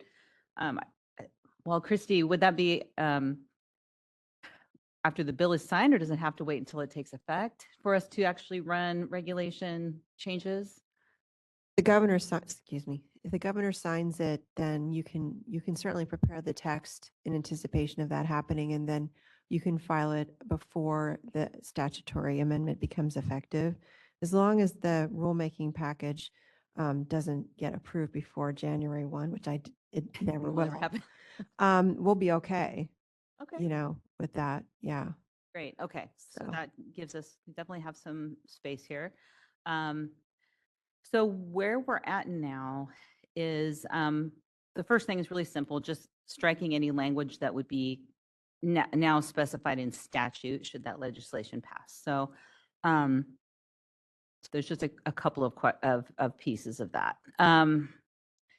The next thing would be specifying the documentation required for experience gained in private or parochial schools. So Right now, the statute says it has to be in a public school, but the regulations say that we may accept it in a private or parochial school at our discretion, at the board's discretion. But the regulation doesn't define how we apply our discretion, and so this needs to be fleshed out. So private and parochial schools all are called out separately in the law because, as I mentioned before, special education services can be limited for students with disabilities who are parentally placed in a private or parochial school because these schools are not legally bound to provide special education services. So the school district in which they're in for the public school is responsible for that. But that means if there's a school psychologist that is working in a private or parochial school, they may have limited duties. They may not be knowledgeable about the complex laws that govern special education. They're quite complex, especially in California. And this is going to be critical for an LEP because they can practice independently. Now, but that option is there because some private or parochial schools, again, may choose to employ a credentialed school psychologist. It may choose to follow all the laws and, in providing, or the laws that, where it makes sense to. I'm sure they still work with the public school district, but, there are even some private schools that work with students with specific disabilities. So it's reasonable that the law says that we could allow experience in those settings. And so what the regs would say is if the duties performed by the school psychologist is comparable to those performed in a public school. And right now we've laid out one potential method that could be used to determine comparability. But I think it still is going to need some work because there's some nuances to this and some concerns about how staff would evaluate that as well. So what we're thinking is that we would require certification from the private or parochial school stating that the applicant was an employee. School psychologists who are an independent contractor or employed by an agency that contracts with the school are more likely to be performing limited functions, so typically just assessments. Now, it is possible that an independent contractor or agency employee doing work for a public school could only be performing limited functions, but this is less likely.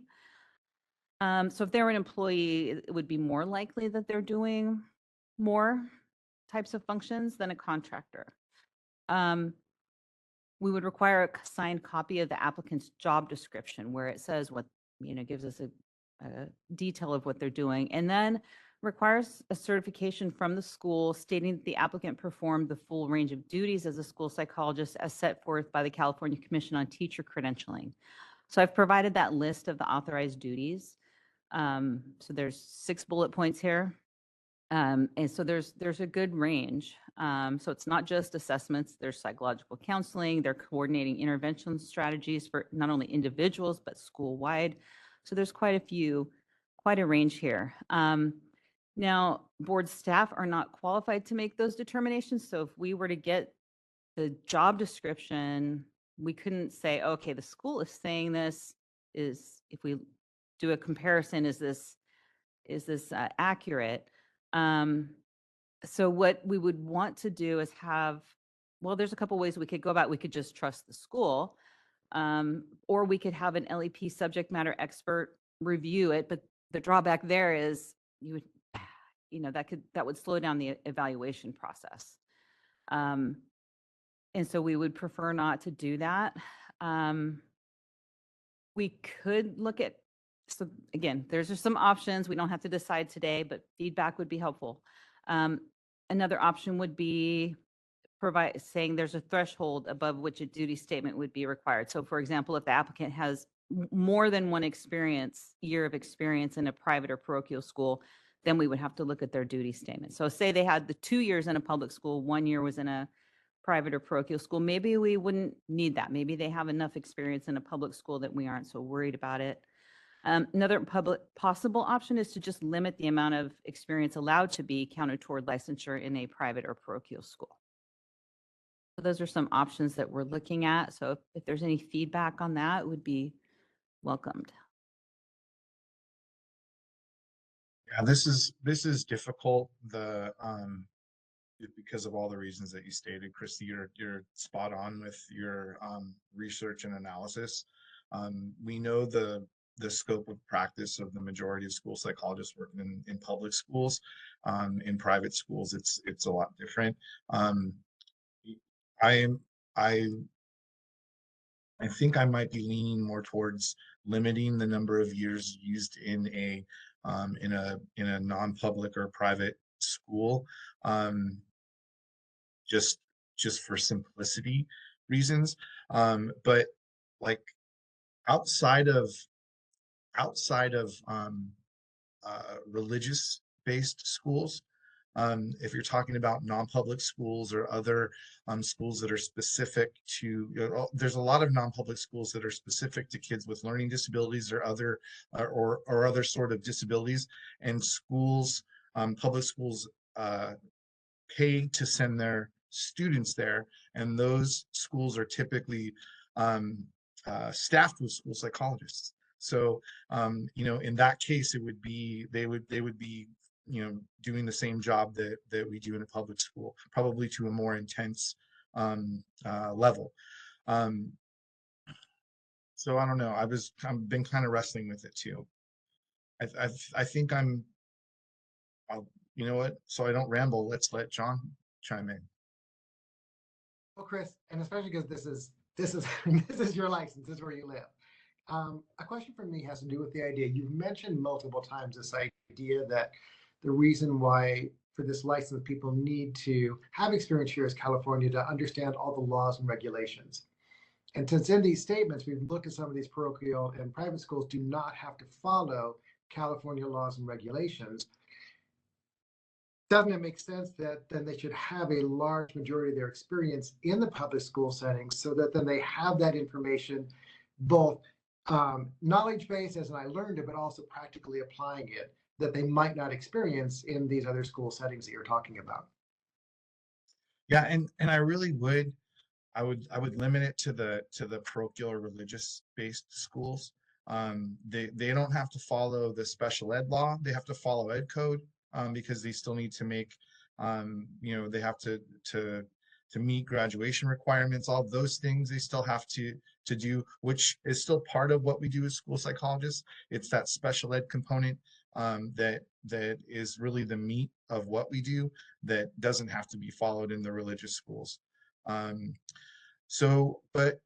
I think to make it simple, maybe limiting the time in a non-public or private school would be the best way to go to ensure public safety, so that LEPs are getting the most experience with the laws that they're going to need to follow if they're in private practice. That sound reasonable? Okay. Any other comments from committee? Comments from our in-person participants? No in-house comments. And any comments from our remote participants? We are open for public comment via WebEx. If you'd like to make a comment, please raise a hand by tapping that hand button at the bottom of the screen. Dial in user style *3 to raise a hand, and we will call on people in the order we have requests. We're going to take just a few seconds now to see if we have a request for public comment.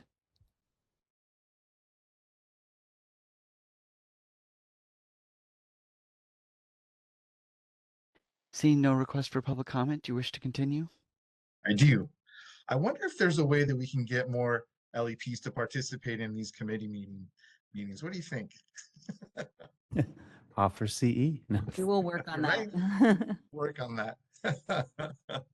I got to put a memo out to my people. All right.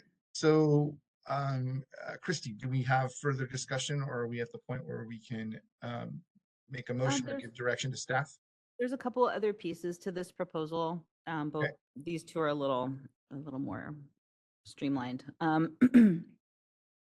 The first part just talks about the documentation required to be submitted. Right now, our regulations don't address that, and they really should.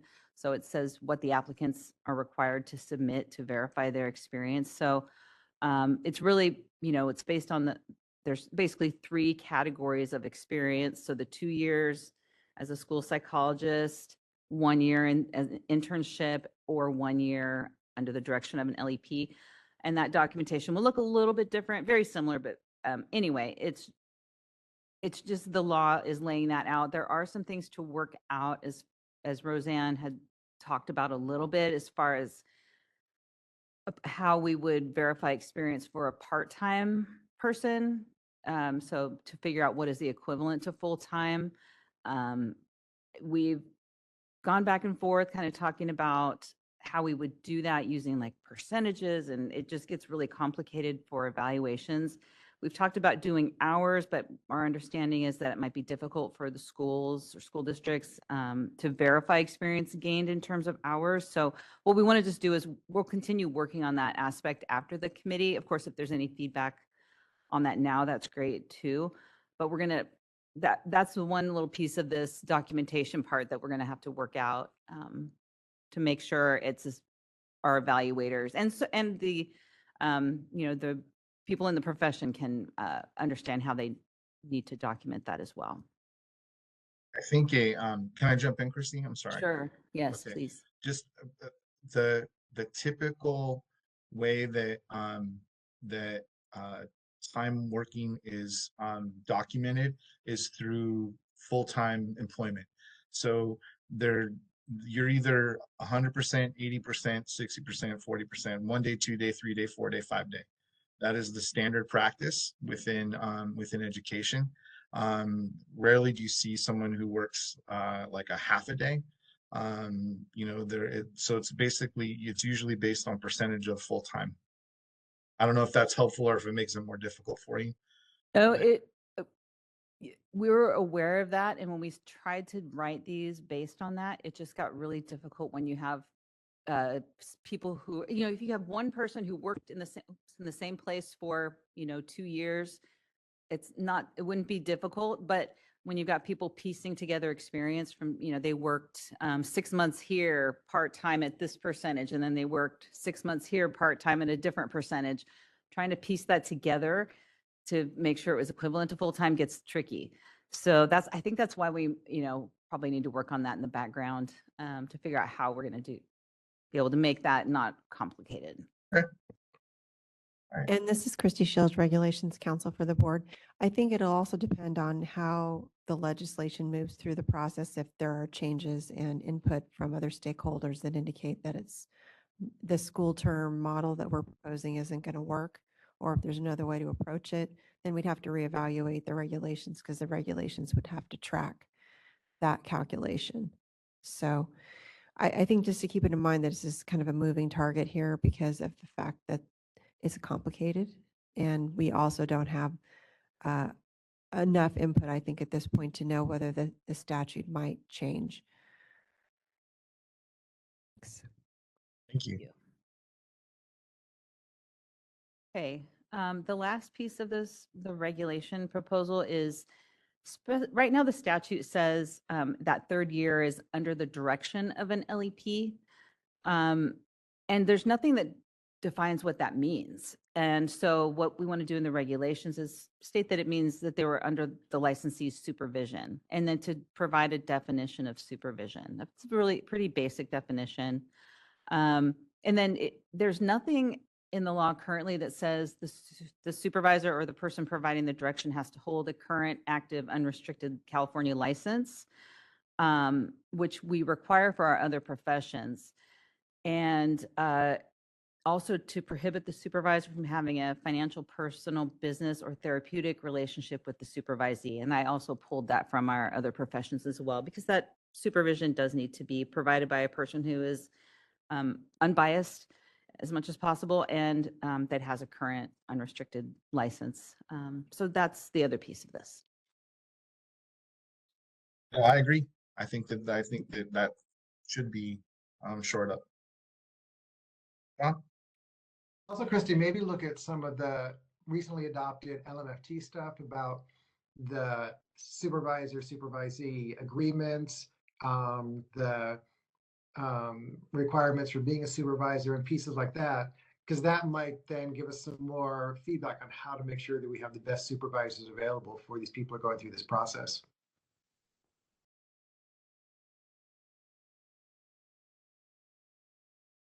Any other comments from the committee?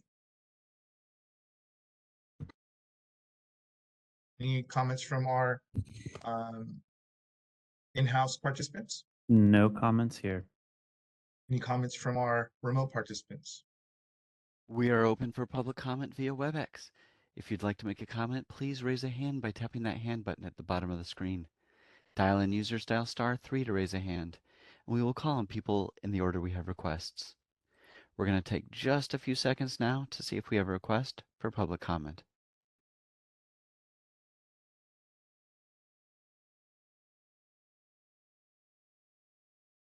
Seeing no request, do you wish to continue with the agenda? Yes, thank you, moderator. Christy, thank you so much for all of the deep dive work that you're doing. Look forward to having more discussions about the subject. Is there anything formal that we need to do in order to allow you to continue moving forward? No, not at this point. Thank you, though. Okay, awesome, thank you. Really do appreciate it. That's a lot of work. Okay, we are ready to move on to our next John. I actually want to just shout out to Roseanne, Christy, and you, Chris, for working really hard to try and make this LEP experience expand here in California. I think this is really exciting work and another license that we need to create as much support for as we can. So all of you and staff, I know everybody's working as a team project, but I really want to shout out to all of you for really focusing on this. I think it's really amazing. Thank you, John. Very much appreciate that. Okay, next agenda item is item number 7, discussion and possible recommendations regarding statutory amendments to the board's retirement license requirements. Roseanne, would you please provide us with the overview? Thanks, Chris. So we're going to bring back the retired license discussion again because we have some further changes from the last meeting. So we discussed this at the last meeting and made some changes. The retired license status was created by the board in statute in 2011. That's because at the time, somebody who wanted to retire from the profession only had two options. They could basically place their license as inactive because they didn't want to practice anymore, and they would still have to pay a biennial renewal fee of half the regular fee, or they could allow their license to become delinquent, and then it would automatically say canceled after 3 years. Saying canceled is not necessarily that. People preferred an option to retire rather than have it look like on the system that they canceled, on the online system. So we brought in the retired license, and right now it works that somebody who doesn't want to practice anymore, they can retire if they have a license that's current and active or in an inactive status. The license must also not be suspended, revoked, restricted, or subject to any disciplinary action. That way they can't just decide to retire to avoid disciplinary action. The licensee must submit a retired license application in a one-time fee of $40. And once retired, the license no longer needs to be renewed. If they end up restoring it to active status, it retains its original biennial expiration date, and that does become important later. A retired license can only be reactivated for up to 3 years, and to restore it, the licensee must submit an application, pay the renewal fee, complete up to 36 hours of CE, and submit fingerprints.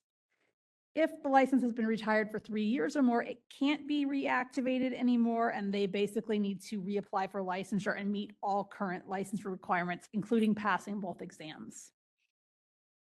Since 2014, the board has retired 2,943 licenses. Or actually, that's since 2011, 2,943 licenses. Occasionally, a retired license will change their minds and apply to restore their license to active status. It's happened 66 times since 2014. 2022 is a bit of an anomaly because we had a waiver due to COVID that created a little bit of an incentive to come back from retired. But otherwise, it's about 5 to 6 a year that have decided to reinstate. So at our January meeting, this committee began discussing the retired license, focusing on barriers in the reactivation process. We drafted some language, and since that language, both the committee and the board's legal counsel have requested additional amendments so that the statute can stand alone and not require regulations. So the proposal as it is stands today is shown in attachment A. It's only drafted for LMFT right now. If the committee wants to move forward, then we will proceed with drafting it for the other 3 license types. But what it does right now, instead of requiring one's license to either be current, inactive, or inactive to retire, it instead requires a license to be current and inactive or expired within the past 3 years if there was no restrictions or disciplinary actions. This added allowance would remove the barrier of requiring someone who had let their license expire from having to pay to reactivate it only to turn around and retire it. That's kind of a bureaucratic little detail that happens sometimes because of the way the law is worded.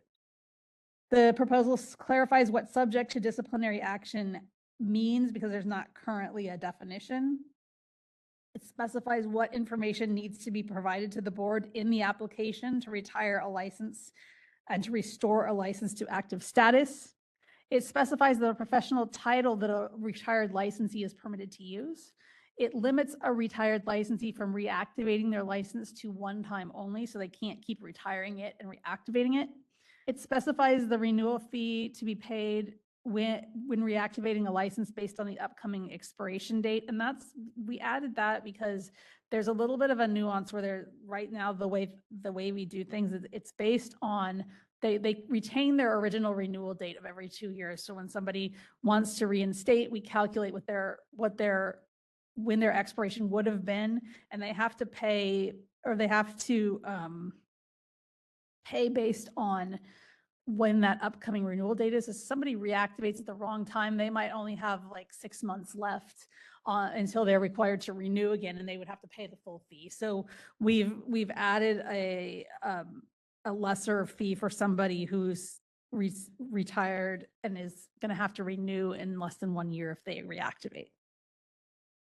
We have kind of a similar allowance. Well, let me back up from that. It extends the time a retired license can be reactivated without meeting certain additional requirements from 3 years to 7 years, with the new requirements being as followed. If the retired license was issued less than 7 years ago, the applicant must pay the renewal fee, fingerprint, complete CE, either 18 or 36 hours, depending on how long they've been retired, and that includes the 6 hours in California law and ethics course.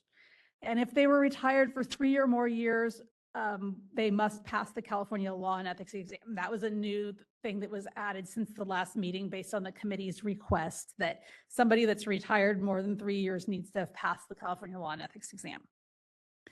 Now then, if the retired license was issued, somebody's been retired 7 or more years, there's different requirements that have to be met to reactivate. They have to still pay the renewal fee, fingerprint, complete 36 hours of CE, and that still includes the 6 hours in California law and ethics, and either pass both current exams required for licensure, which is California law and ethics and clinical exam, or hold a current, active, and unrestricted equivalent license in the same profession or in another U.S. jurisdiction. And one question for the committee in writing this, if an applicant holds a license in another U.S. jurisdiction, should they be required to pass the California law and ethics exam also? Or are we just going to say that the exam requirement for both exams is waived? BRN recently instated this, and they didn't, if somebody's active in another state, they didn't have to pass any California specific exam, but our board is a little different and there's a lot of California specific laws. So that's something that we need to have a discussion about what the board wants there. So the recommendation for today, the language is shown in attachment A. We would need to discuss the language and draft the language for the other 3 license types. And there is one other nuance that I want to bring up with regard to somebody that's reinstating and passing both exams. We need to discuss how this should apply to the LEP license type if this is going to move forward. Unlike the other license types, they only take 1 exam for licensure and it has law and ethics combined in it. So we don't have the ability to say for LEP, oh, it's just the L&E that needs to be passed if you've been retired more than 3 years. So that's a little bit more difficult. of a decision. So we need to discuss that. So I'm going to open it up, Chris, to you at this point. Um, so for the LEP part, um, I, I'm, I don't know. There's two parts to this, right? So most LEPs are also credentialed school psychologists, and they're usually they're starting to become more full-time LEPs where they're all in private practice. That is trending. But for those that get their license and let it slip or let it go, they don't renew it and then want it a few years later. A lot of them have, I would assume that they're continuing to practice as school psychologists. I don't have any data to support that, but that would be my guess. I don't know. I think that if I let any of my certifications go, I have to take the test again to get them back. I would be concerned that if that if you're not keeping up with the current trends, you're not doing CEUs, you're not practicing, you're not in the know, that things change, and after 3 years, you may have to take the exam again. Think about that. Yep, John.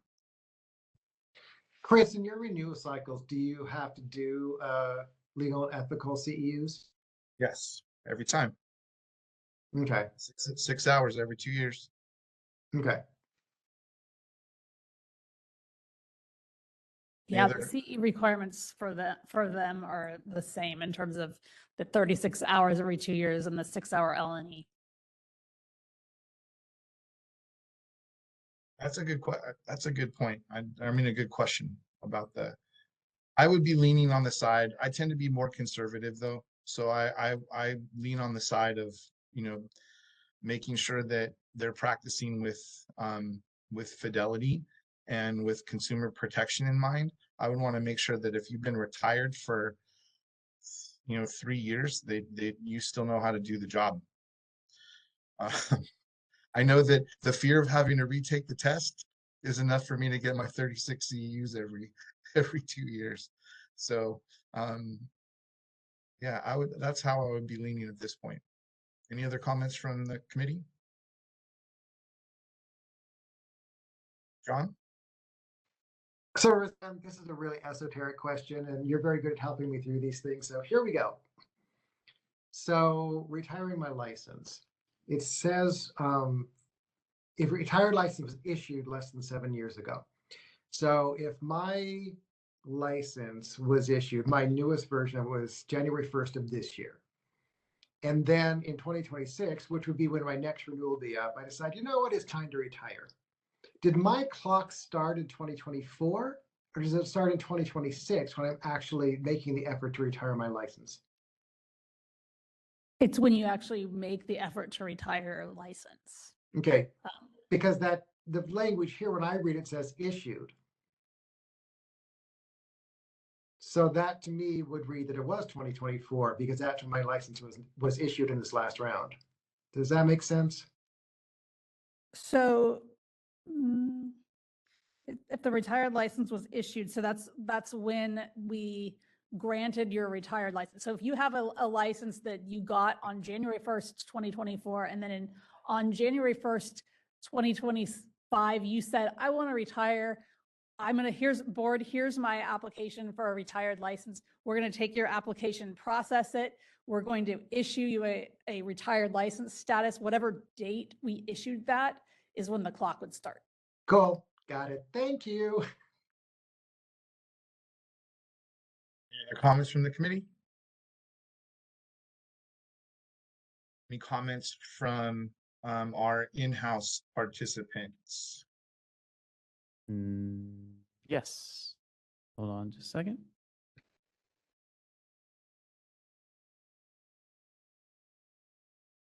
Hello there, Shanti Ezrin with CAMPT.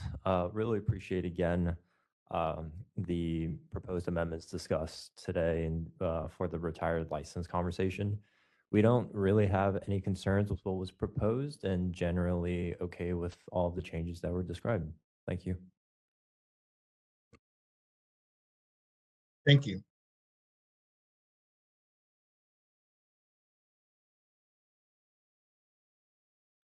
That's it for in-house. Excellent. Thank you, Steve. Any comments from our remote participants? We are open for public comment via WebEx. If you'd like to make a comment, please raise a hand by tapping that hand button at the bottom of the screen. Dial-in users dial *3 to raise a hand, and we will call on people in the order we have requests. We're going to take just a few seconds now to see if we have a request for public comment.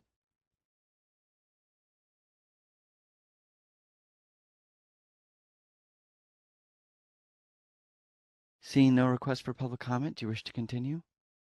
Yes, thank you, moderator. Okay. So, Roseanne, what do you need from us at this point? So I think for two things, it's sounding, Chris, like, because if we're gonna go forward with drafting this, the next step would be to take it to the board. Based on the discussion, I didn't hear any changes suggested. When we draft for LEP, it sounds like we should draft for the exam after 3 years. Yeah, I think Okay. that and if LAPs Or wanna, LEP. if LAPs wanna have a conversation about that, they can come to our meetings. Well, and yeah, if there's feedback, I mean, we're still in the early part, so they would be, be able to participate in the board meeting if they found that idea offensive, then we can further the discussion. So that answers, I'm going to draft it. So if the license is retired, if the retired license was issued 3 or more years before the application was received, they need to pass the LEP written exam.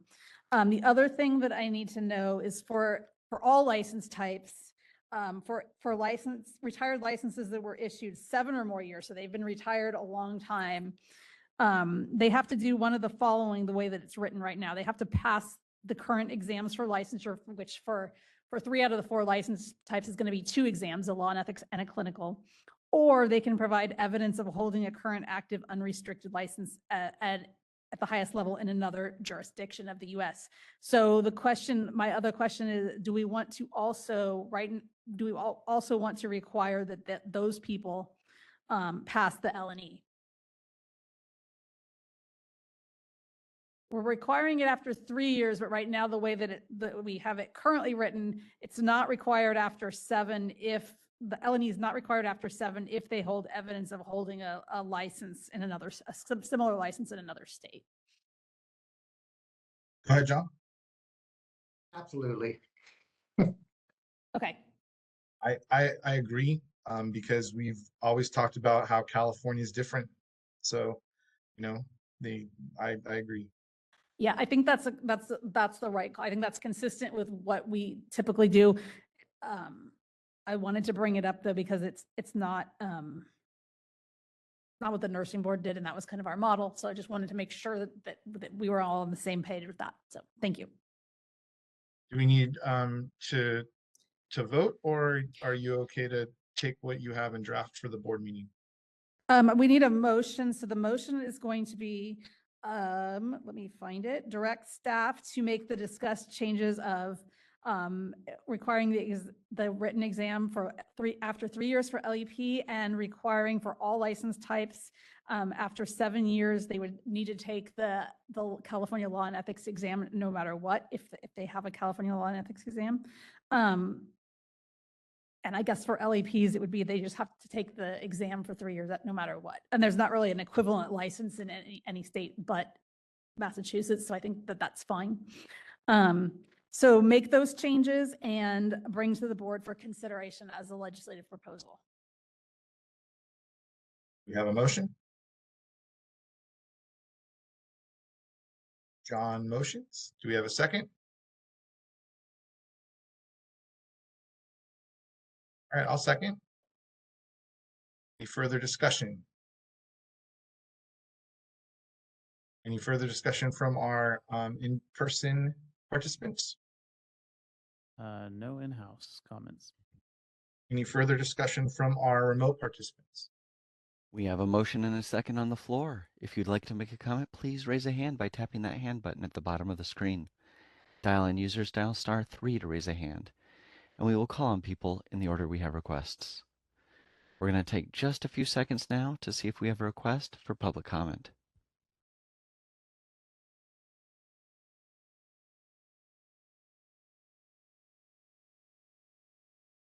Seeing no request for public comment, do you wish to continue with the motion? Yes, thank you, moderator. All right, Christina, can we please take the vote? Chris Jones, Yes. Wendy Strack, Yes. Abigail Ortega, Yes. John Sovek, Yes. motion carries. Thank you, Christina. All right, next on our agendas, agenda item number 8, discussion and possible recommendation to initiate a rulemaking to amend the board's additional examination time English as a second language regulations. Roseanne? Yeah, so we're also continuing discussion of this topic today. We started the discussion at our last meeting, but basically the board has established an English as a second language additional examination time allowance, and that became law via regulation in 2017. And that law supersedes any allowances offered by the board's other test vendors. So what the board has established is what must be followed, not any policies by a testing vendor. It's overridden.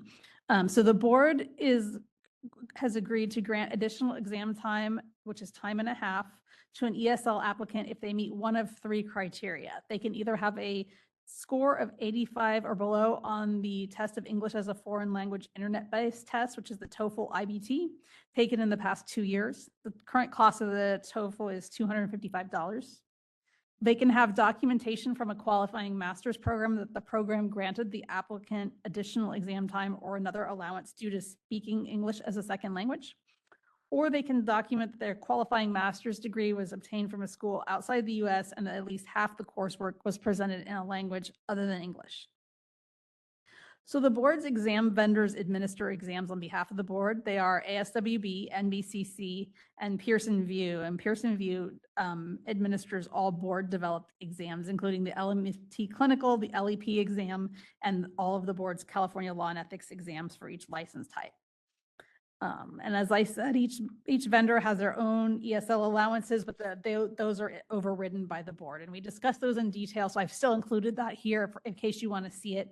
But our ESL regulations would override these. So it's just really for comparison purposes, as the committee has appeared to express that they wish the board continue having its own ESL accommodations rather than using the test vendors. So the Workforce Development Committee considered this topic at its January and April meetings, and it directed staff to do several things. Examine the board's current time allowances and compare those with the amount of time and a half allows, which is shown in attachment B.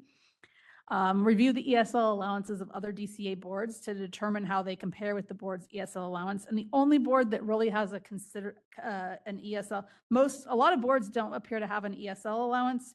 Acupuncture board has one that's substantially different from the board, but that they kind of have a different situation. Psychology boards is the most comparable to this board's. It requires an attestation that English is a second language and a TOEFL score of 85 or below taken within the past 2 years. And they also receive time and a half. So the proposed amendments from the Workforce Development Committee's discussion are shown in attachment A, and the language creates a new option to qualify for an ESL allowance by certifying the following under penalty of perjury. And it reads, I hereby certify that I do not speak English as my primary language. I most frequently speak another language to communicate with others, and I have difficulty reading, writing, or speaking English proficiently. So that would be another option where somebody could basically certify that they meet the requirement. We're keeping the other allowances because somebody might not want to certify under penalty of perjury that this is the case, or they may feel that they easily meet one of the other options, and that's just what they want to do. But this is an option that's that would be newly permitted if these regulations went through. The language that we used to come up with this was recommended by the board's regulatory council based on research into the California civil rights definition and regulations of what is a limited English proficient person, and also their definition of primary language. So those definitions, I've included a link to those definitions in the material packet if you want to take a look at them. But that is the language shown in attachment A is what is the proposal that we're discussing today. So I will open it up, Chris, for discussion. Comments from the committee?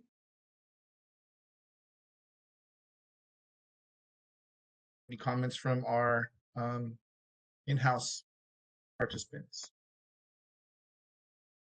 Yes.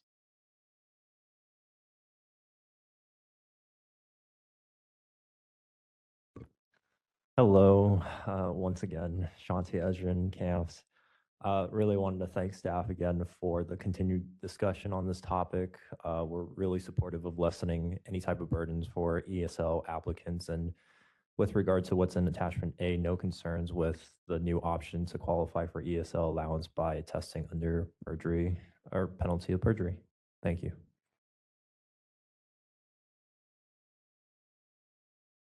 Thank you.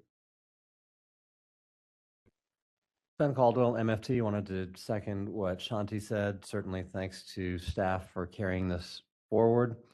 The only question that I had, I think, Roseanne, you answered in the explanation. I was curious, if you add that option A, why would you keep options B through D? Because it seems like most everybody would use the first one, but as you were saying, some people may prefer not to and qualify through the other mechanisms. So very much support the change, and thank you for your work on this. Thank you, Ben.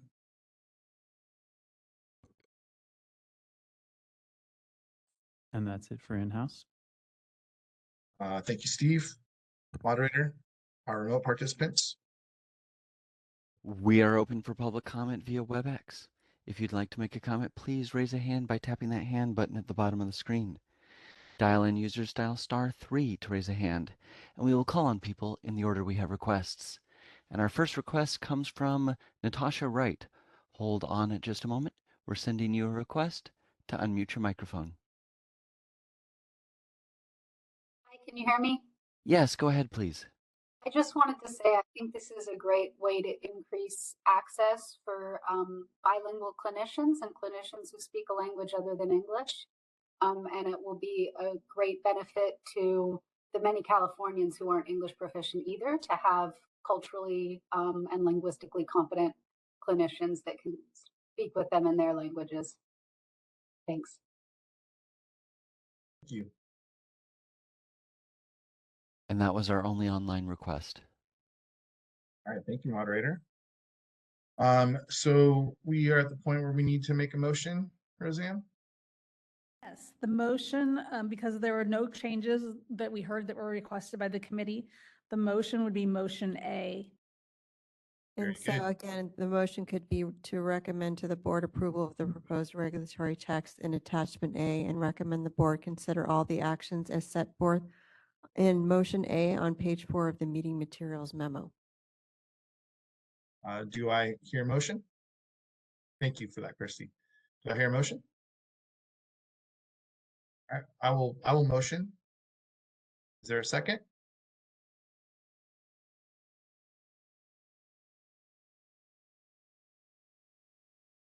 I'll second. Any further comments? Any further comments from our in-house participants? No in-house comments. Any further comments from our remote participants? We are open for public comment via WebEx on the motion. If you'd like to make a comment, please raise a hand by tapping that hand button at the bottom of the screen. Dial in users dial *3 to raise a hand, and we will call on people in the order we have requests. We're going to take just a couple seconds now to see if we have a request for public comment.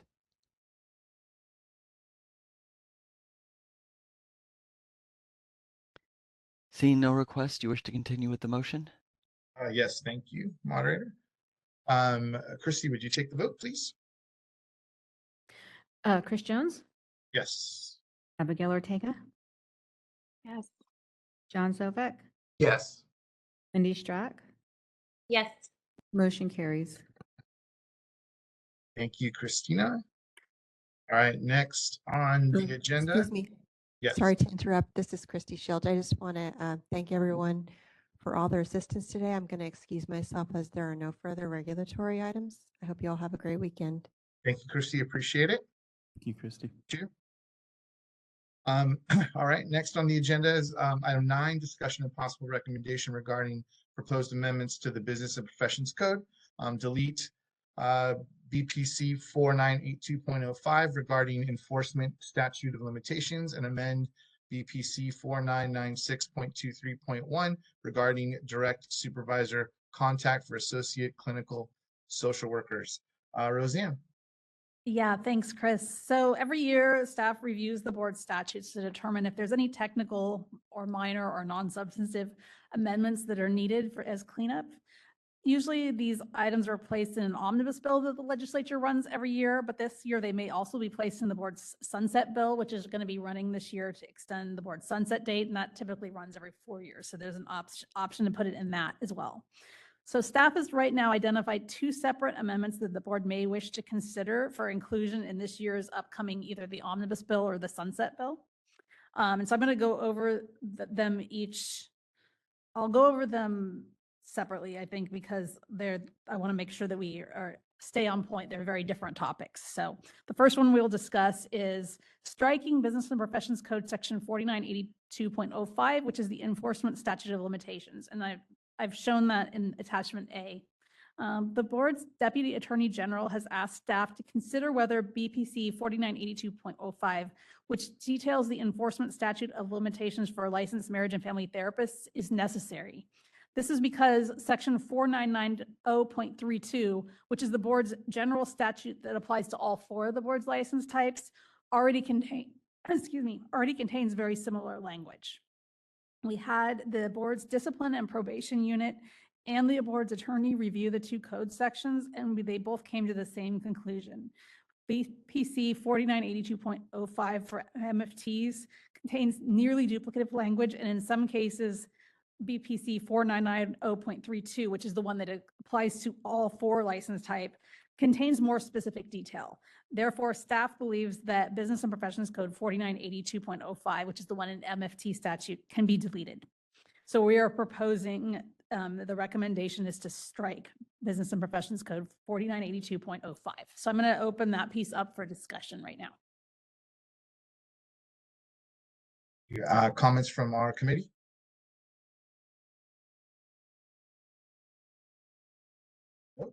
All right, any comments from our in-house participants? No in-house comments.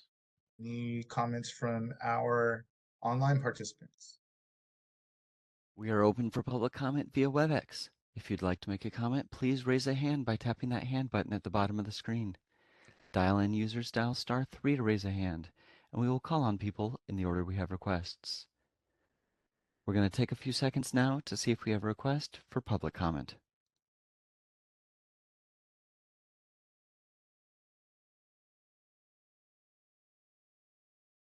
Seeing no request, do you wish to continue with the agenda?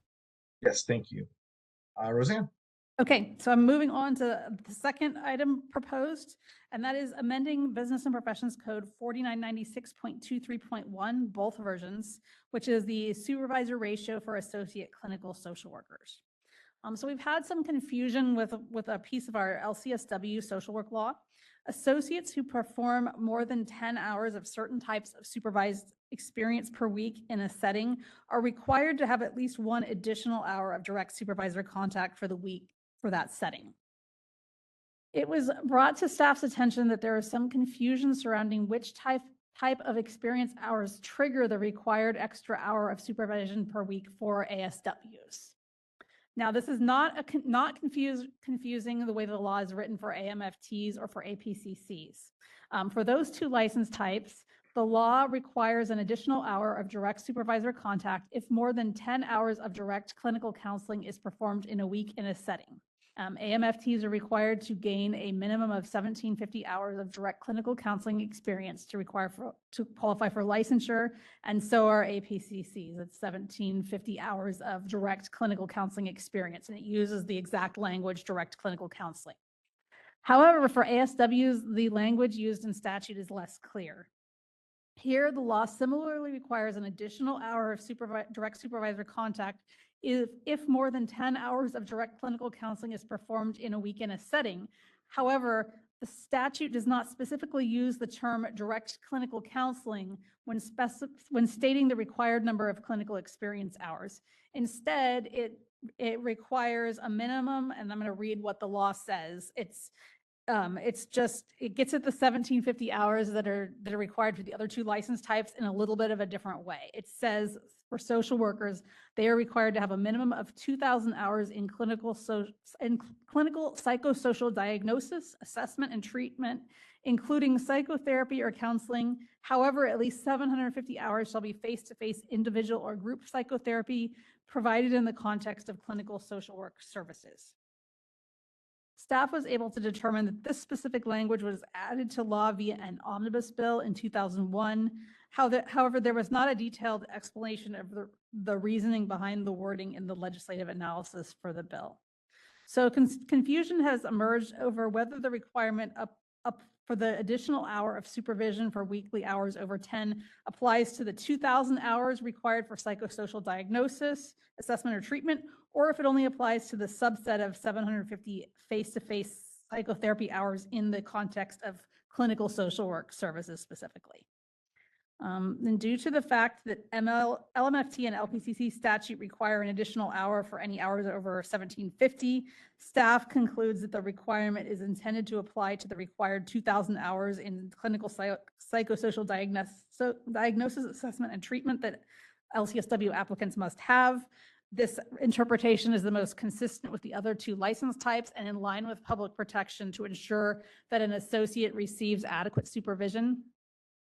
So we believe that we need an amendment to Business and Professions Code 4996.23.1A2. So we're proposing amending that section in order to clarify, since they don't use the word direct clinical counseling the same way when talking about the 2,000 hours, we are proposing that we have an amendment that says that an associate who performs more than 10 hours of services pursuant to paragraph 2 of subdivision D of 4996.23, which directly references the 2,000 hours in a week, need to have an additional hour of direct supervisor contact. So instead of because we can't use the exact same term, we just refer to the actual place where that particular requirement that they need is to trigger the extra supervision. One just really quick side note, the section that we're proposing to amend here, 4996.23.1, has two sections. There's one that sunsets on January 1, 2026, and another becoming effective on January 1, 2026. This is due to past legislation allowing supervision via video conferencing in all settings. So we're possibly going to be changing the sunset date there. But both sections for consistency, because we want this change to go no matter whether that law changes or not. We need to amend both versions of Business and Professions Code 4996.23.1. So I will open it up for discussion. Do we need to put a motion on the table for you to make changes? We can do that too. We can have the motion be direct. Well, we need to have a conversation first to see if there's any changes before we make the motion, I think. All right. Any discussion about changes from our committee? Nope. Any discussion from our in-house participants? It looks like no in-house comments. How about from our online participants? We are open for public comment via WebEx. If you'd like to make a comment, please raise a hand by tapping that hand button at the bottom of the screen. Dial-in users dial *3 to raise a hand, and we will call on people in the order we have requests. We're going to take a few more seconds now to see if we have a request for public comment.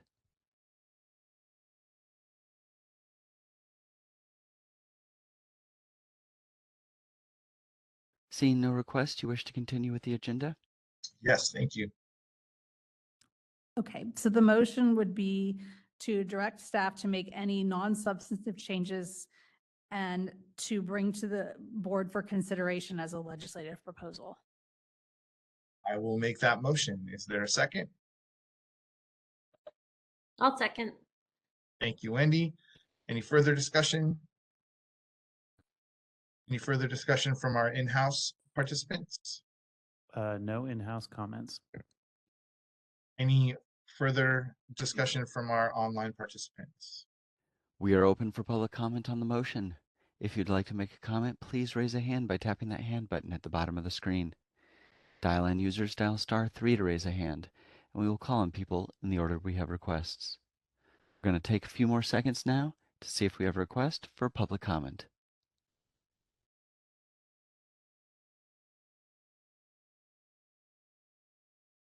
Seeing no request, you wish to continue with the motion? Yes, thank you. Christina, would you please take the vote? Chris Jones, Yes. Abigail Ortega, Yes. Ron Sovek, Yes. Wendy Strack, Yes. motion carries. Thank you. All right, next on the agenda, item 10, discussion and possible recommendations regarding the board's sunsetting statutory provisions. Roseanne, the floor is yours. Thanks, Chris. So as I mentioned previously, the board has a sunset date coming up. It's going to be January 1st, 2026. That means the legislature via the Business and Professions Committees will conduct a sunset review of the board in early 2025 and will run legislation to adjust the board's sunset review date and make statutory amendments as it deems necessary. The board has two key provisions in statute that are also set to sunset on January 1, 2026. We deliberately aligned these two sunsetting statutes dates to align with the board's sunset date so that if any needed adjustments to those newer statutes needed to be done, they could be done via the sunset bill if needed. The two sunsetting provisions of law are the allowance of supervision via video conferencing in all settings, and then also the temporary practice allowance. And I think I will again discuss each of these separately because they are vastly different. So for supervision via video conferencing, just a little history. In 2022, the board sponsored AB 1758 to allow supervision to take place via video conferencing in all settings, not just exempt settings as was previously permitted only in exempt settings. An exempt setting is a government entity, school, college, or university, or an institution that's both nonprofit and charitable. So AB 1758 requires the supervisor to conduct an assessment of each supervisee within 60 days to determine the appropriateness of the supervisee for supervision via video conferencing, and supervision via video conferencing must not be utilized if the supervisor determines it is inappropriate. The law change was basically, it was prompted by the COVID-19 state of emergency. Originally, there were law waivers to allow supervision via video conferencing in all settings. And at that time, there was actually many supervisees and supervisors found that supervision via video conferencing provided some unexpected benefits. It was easier for people in rural or underserved areas to find supervision. People could find a supervisor that had a specialization more along their lines of what they were seeking to do in their work. If a party moved away, they might still be able to maintain the supervisor-supervisory relationship. And supervisees and supervisors with disabilities or health concerns were still able to continue their work more easily. So, but there were, at the same time, when the board was discussing this law, there was concerns that video conferencing might affect the quality of supervision. And this was discussed over several meetings because there was a lot of back and forth and concerns being raised. Supervision, the state of emergency caused many to begin to utilize supervision via video conference quickly. There wasn't a lot of research about it at the time. It wasn't really a common thing. It happened sometimes, but not really very often compared to now. And so the board, for those reasons, chose to place a sunset date of the allowance on supervision via video conferencing in all settings so it could be reassessed. And so that's what we're discussing today. I provided at the last meeting several more recent research papers that have come out since that time. They're interesting, but basically they don't provide an answer really one way or the other. They note some themes. We note some themes of they had not acknowledge benefits as well as challenges with telesupervision. They tended to note the need for more research, quality and consistent training, and for ethical guidance on telesupervision. And then they noted a lot of benefits as well. So at the previous committee discussion in April, the committee directed staff to look into to 4 different things on this topic. So I'm going to discuss these. We'll go through these one by one. So the board members asked staff to review enforcement complaints on this specific topic. We actually didn't find any specific. We checked with our consumer complaint and investigations unit, and there was no specific complaints that had been received alleging issues with supervision via video conferencing. So we didn't really find anything very interesting there. The committee also directed us to discuss with the Board of Psychology what they were doing with supervision via video conferencing. So we looked into that, and the Board of Psychology had a similar statute change in 2022. A bill went through that amended its statute. It was a little bit different wording. It basically states that supervision may be provided in real time, and it defines real time as in-person or synchronous audiovisual means. So I reached out to the Board of Psychology, and I researched whether their statute has a sunset date. It does not. When I reached out to them, they indicated that they have had no feedback or concerns over their law at this time, and they plan to just continue allowing the supervision via audiovisual means. They're not really looking into deleting or extending it because they don't have a sunset date. So it's not really a topic of discussion there right now. And then the other two items, I'm going to turn over to Sarita. She did some research that the board had requested, or the board members had requested. And so I'm going to have her report on those. Yeah, so staff was also directed to seek feedback from supervisors and supervisees via the board's Facebook page. Currently, the board has 32,000 followers. So the committee did ask us to utilize that page to seek feedback from the supervisors and supervisees regarding the effectiveness of supervision via video conferencing. So on July 25th, 2024, 2 questions were posted to the board's Facebook page, both 2 separate questions posted to supervisors and supervisees. The first question that was posted reads as, the Board of Behavioral Sciences is seeking feedback from supervisors on their experience in providing supervision via video conferencing. Based on your experience, how effective do you find supervision conducted via video conferencing? The second question posted to supervisees read as, the Board of Behavioral Sciences is seeking feedback from associates, trainees, and interns about their experiences with receiving supervision via video conferencing. Based on your experience, how effective do you find supervision conducted via video conferencing? So a scale of 1 to 5 was provided with both of the Facebook questions. 1 was being rated as extremely ineffective, and 5 being rated as extremely effective. So participants of these posts were asked to rate the effectiveness of video conferencing in the comments section of both of those Facebook posts. So on July 30th, 2024, there were a total of 597 responses to the 2 Facebook posts. 469 of those responses were from supervisees, and 128 of those responses were from supervisors.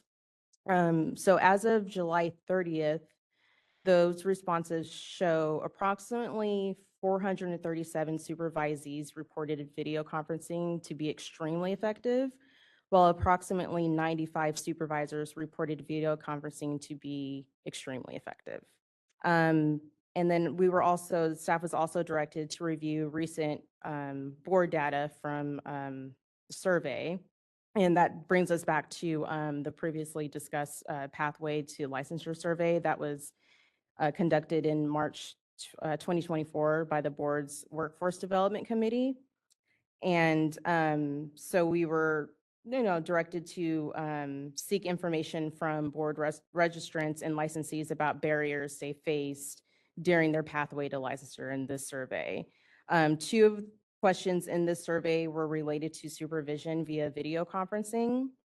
So we did, at the direction of the committee, review the results of those two questions that were just pertaining specifically to supervision via video conferencing. Those two questions were, how effective would you consider the types of supervision? And the second question was, what percentage of your supervision was the following? So in-person and video conferencing were the two types of supervision that were provided with both of those survey questions. Each survey question yielded 3,170 answers from participants. Some of those responses show the following. About 43%, which is 1,341 of participants, reported in-person supervision to be effective, while about 43.7%, which is about 1,362 of participants, reported in-person supervision to be extremely effective. About 47%, which is 1,358 participants, reported supervision via video conferencing to be effective, while about 24.5%, about 709 participants, reported video conferencing to be extremely effective. About 56% of survey participants reported that 75 to 100% of their supervision was in person. And about 20.5%, which is about 590 of survey participants, reported under 25% of their supervision was via video conferencing, while about 20% or 586 of survey participants reported 75 to 100% of their supervision was via video conferencing. 29% of their survey participants did report that supervision via video conferencing was not applicable. In this survey, participants were also encouraged to provide additional comments with their responses. So regarding the effectiveness of supervision, most survey participants mentioned the supervision depended on the supervisor's qualities, such as their experience and knowledge, rather than the supervision type or medium that was provided. Other common trends that were noted in the comments of this survey were participants stating that they did not have supervision via video conferencing, with some mentioning that the video conferencing was either not an option or a method for providing supervision at the time of their training. And most participants also mentioned the onset of the COVID-19 pandemic was the reason for beginning supervision via video conferencing. Excellent. Thanks, Sarita. So in terms of the staff recommendation today, that's kind of the data that we gathered due to a pretty overwhelming evidence that supervision via video conferencing has some advantages and lack of evidence of negative outcomes. Staff is recommending the possibility of consideration of deleting the sunset date for allowing and continuing to allow supervision via video conferencing in all settings indefinitely. So I'm going to open it up for a discussion now for this item. It's not broken, right? Seems to be working. Sounds like something that we should continue. Other comments from committee? Comments from our in-house participants? Yes, we have one.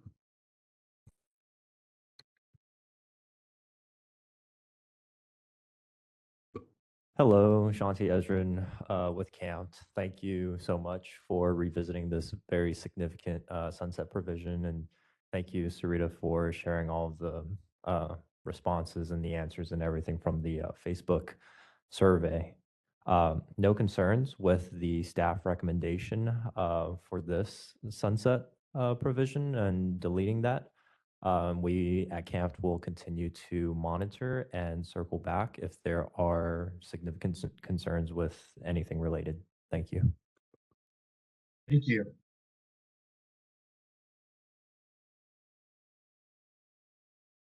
And that's it for in-house. All right, how about from our remote participants? We are open for public comment via WebEx. If you'd like to make a comment, please raise a hand by tapping that hand button at the bottom of the screen. Dial-in users dial *3 to raise a hand. We will call on people in the order we have requests. We're going to take a few seconds now to see if we have a request for public comment.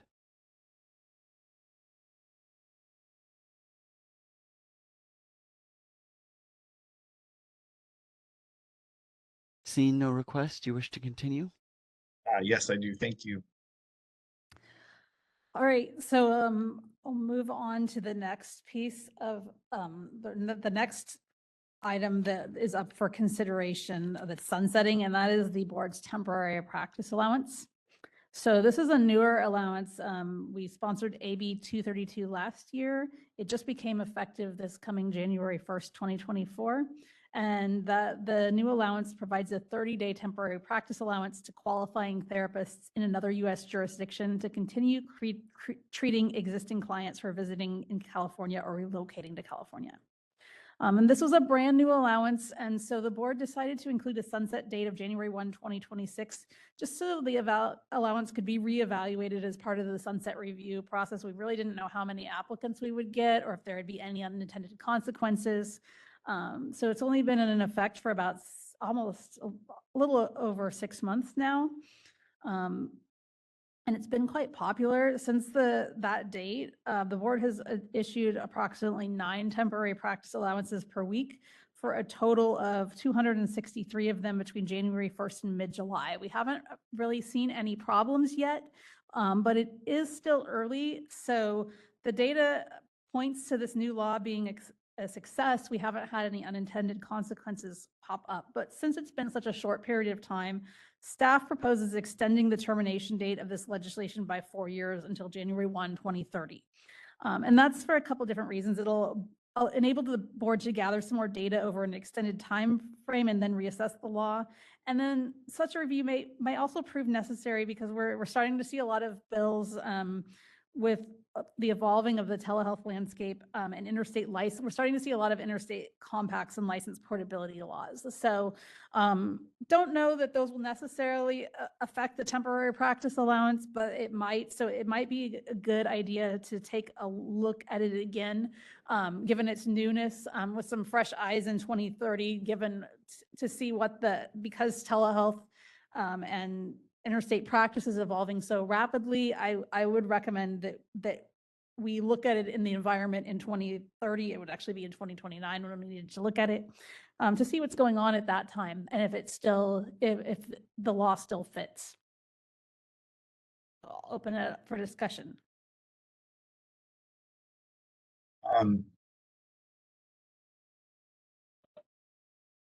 So I'm thinking in my head, it seems like a long time to wait to reevaluate, or am I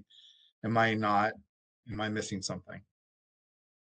No, I mean, we could definitely, 2030 is our likely next sunset date. We could do it in 2028 as well. So that's when, so you wanted to align it with the sunset date. Yeah, sorry, I guess I didn't say that. No, you may. Assuming that our sunset bill, assuming we got another 4 years, which is an assumption, our next sunset date would be January 1, 2030, which is why I looked at that. We could always do it earlier if there were problems. There's nothing that's saying we can't change a law, that's problematic earlier.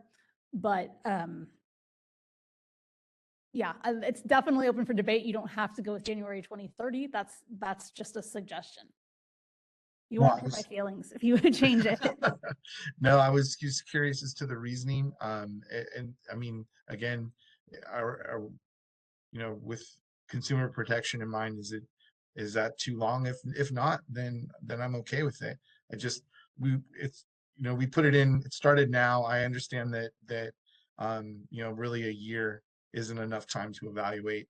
The jump to 6 years was what kind of caught me off guard. So, but if that's kind of standard practice, then we don't have concerns about public safety, then I'm okay with that. Yeah, and like Roseanne was saying too, I mean, we can always look at this earlier if we do find unintended consequences and such. But having that sunset date even further on in the future is kind of that final, okay, if we haven't looked at it yet, we have to look at it later on. So I think for consumer protection, I mean, just that people are signing up for this, it's already providing us consumer protection. So I think it's good. But it's really looking to make sure we don't have any unintended consequences. So we can look at it earlier, but I think having that sunset date in the future is I don't think it really hurts us, and I think it's good to have it further on.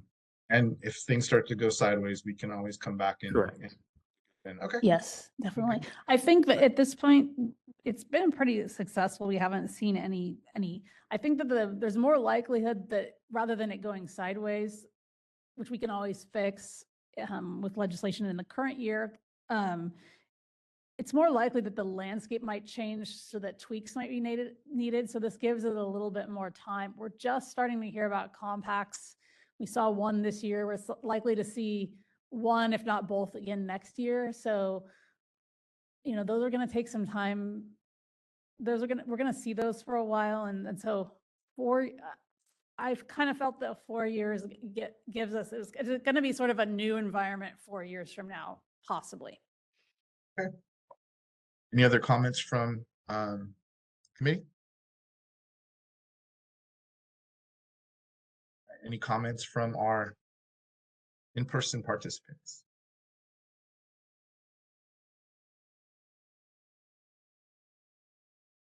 Shanti Ezrin with Camp again.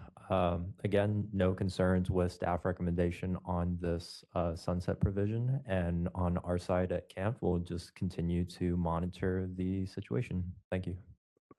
Thank you.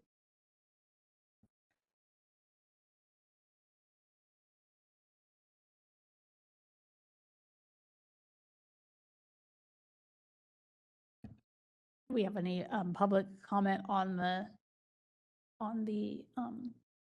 line? Do we do that? Oh yeah, that was public comment for here on the line. Okay. Yeah, I wasn't sure if anyone else was coming up. Sorry. No, that's okay. You might be my eyes and ears down there, Steve. Any comments from our online participants? We are ready for online comment via WebEx. If you would like to make a comment, please raise a hand by tapping that hand button at the bottom of the screen. Dial-in users dial *3 to raise a hand, and we will call on people in the order we have requests. We're going to take a few seconds now to see if we have a request for public comment.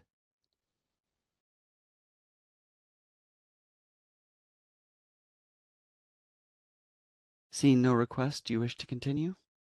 Yes, thank you, moderator. All right. All right.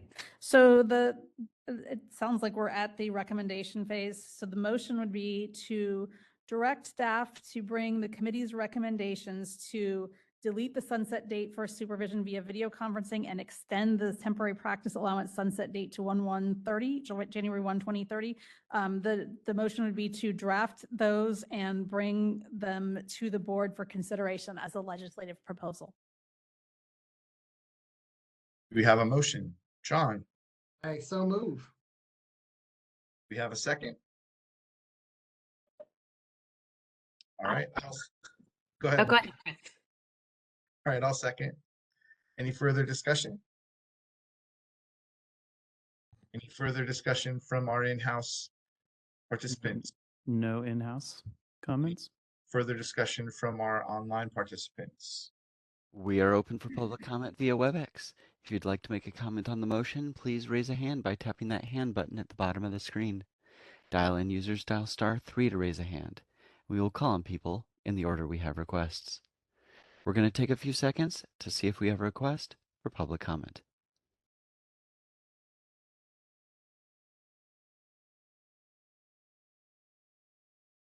Seeing no request, you wish to continue with the motion? Yes, thank you, moderator. Christina, would you please take the vote? I will be playing the part of Christina. So Chris Jones? Yes. Abigail Ortega? Yes. Wendy Strack? Yes. And John Sovic? Yes. Thank you. Motion passes. All right, thank you. Next on the agenda is update on board sponsored and board monitored legislation. Roseanne? Yeah, so I'm happy to report that the bill that the board was sponsoring this year, SB 1024, was signed by the governor in mid-July. So we're excited to report that. That's earlier than usual. So we are now, staff is in the process of working on implementation and FAQs for stakeholders.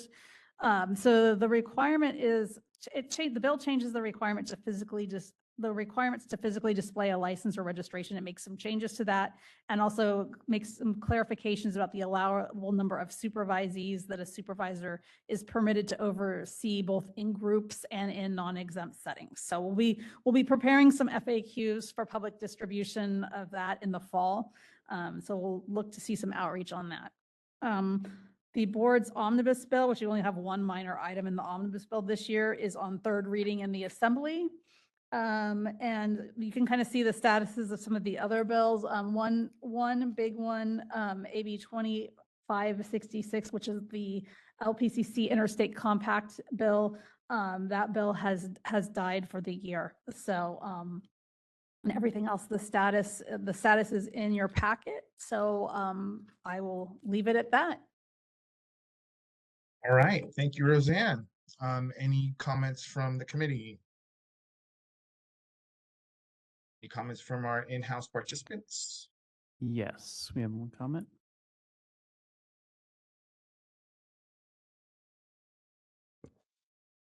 Good afternoon, Elise Springer, LMFT She Hers, founding board member and chair of the California chapter of Postpartum Support International, and representing today the additional California perinatal nonprofits, Maternal Mental Health Now, Postpartum Health Alliance of San Diego, Return to Zero Hope, and Love Dad. 1 in 5 California women have a perinatal mood and anxiety disorder. Maternal depression rates rise to high as 1 in 2 for those on Medicaid in our state. Dads are also struggling with 1 in 10 men experiencing a perinatal mood and anxiety disorder.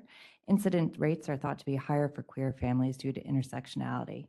There are far-reaching consequences of perinatal mental health, including potential for adverse childhood experiences. It's an issue that impacts the whole family and is frankly an issue. Can I pause you for a second? Yes, sir. Is this where this agenda item comes in? Yes, 2581. I believe you're referencing this as response to 2581, correct? Which is in Yes. the legislative update. So it Yes. is related. I'm sorry, I'm in the correct place, right? No, it's 2581. That's right. Yeah. Yeah. Okay.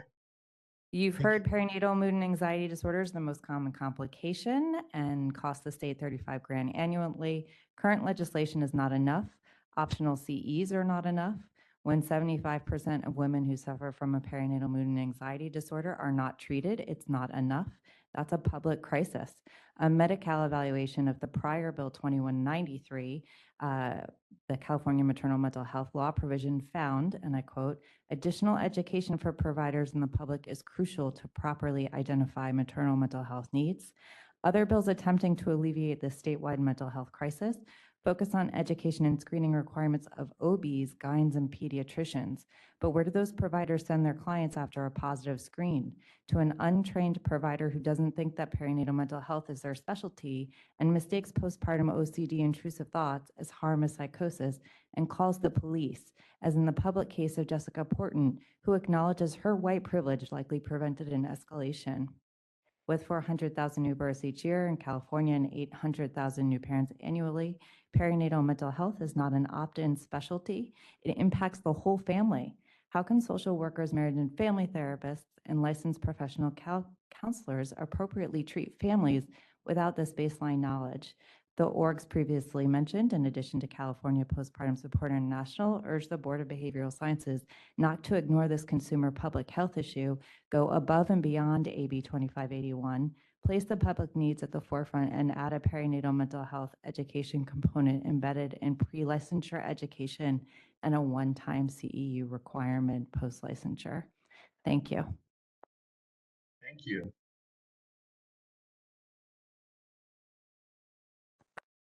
That is it for in-house comments. Any comments from our online participants? We are open for public comment via WebEx.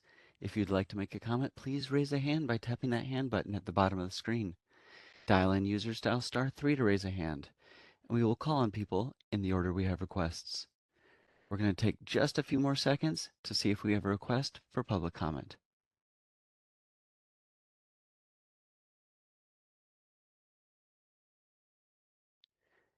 Seeing no requests, you wish to continue? Yes, thank you. All right, next on the agenda is the update on the board rulemaking proposals. Christy, would you please provide us with the overview? Yes, thank you. So the disciplinary guidelines proposal that was approved by the board at its meeting in August of 2023 has been submitted to the Department of Consumer Affairs, Office of Legal Affairs to begin the initial review process by the department. That includes the director and agency. And as part of that review, we've found some additional changes that need to be made, nothing earth-shattering, but there are changes that need to be brought back to the board before we actually go out to do a publicly notice these changes. So we're anticipating bringing those changes to the board at its September 2024 meeting. The unprofessional conduct proposal went out for public comment for the modified text, and that ended June 25th. So that's now been submitted to the DCA legal for the final review process. So once they complete that final review process, then we will submit it to the Office of Administrative Law next for so that they can do their review, and they're the final approval entity on that. So we're getting there. The telehealth regulations have been submitted to the DCA legal to begin the initial review process. So that that was approved by the board in March of 2024. So that's moving fairly quickly. It's a little more streamlined of a straightforward proposal than these other two. So that'll probably move a little quicker. And that's it. Thank you, Christy. Any comments from our committee? Any comments from our in-house participants? No in-house comments. Any comments from our remote participants? Let's find out. We are open for public comment via WebEx. If you'd like to make a comment, please raise a hand by tapping that hand button at the bottom of the screen. Dial in users dial *3 to raise a hand, and we will call on people in the order we have requests. We're going to take a few seconds now to see if we have a request for public comment.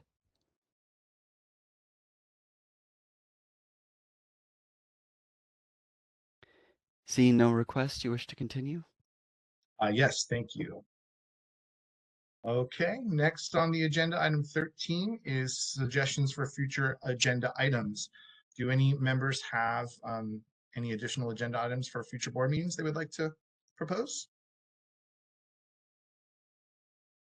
No, how about from our in-house participants? None here. And how about from our remote participants? We are once again open for public comment, this time on future agenda items. If you'd like to make a comment, please raise a hand by tapping that hand button at the bottom of the screen. Dial-in users dial *3 to raise a hand, and we will call on people in the order we have requests. We're going to take a couple seconds now to see if we have a request for public comment.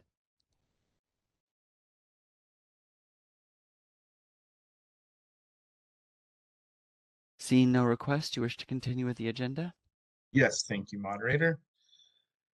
And next on the agenda, item 14, public comment for items not on the agenda. As a reminder, the board may not discuss or take action on any matter raised during the public comment section, except to decide whether to place the matter on the agenda of a future meeting.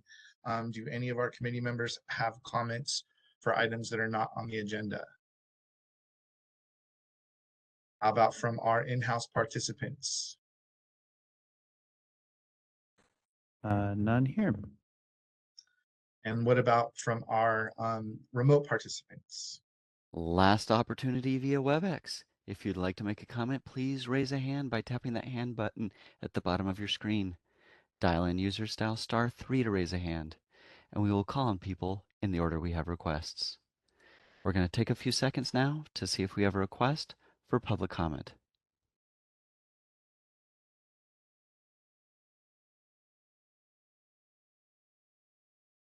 Seeing none, do you wish to continue with the agenda? Yes, thank you, moderator. And our next agenda item is adjournment. Thank you everyone for participating today. As a reminder, our next board meeting will be on September 19th and 20th up in Sacramento. We hope to see you all there. And thank you all for attending today, and please have a fantastic weekend.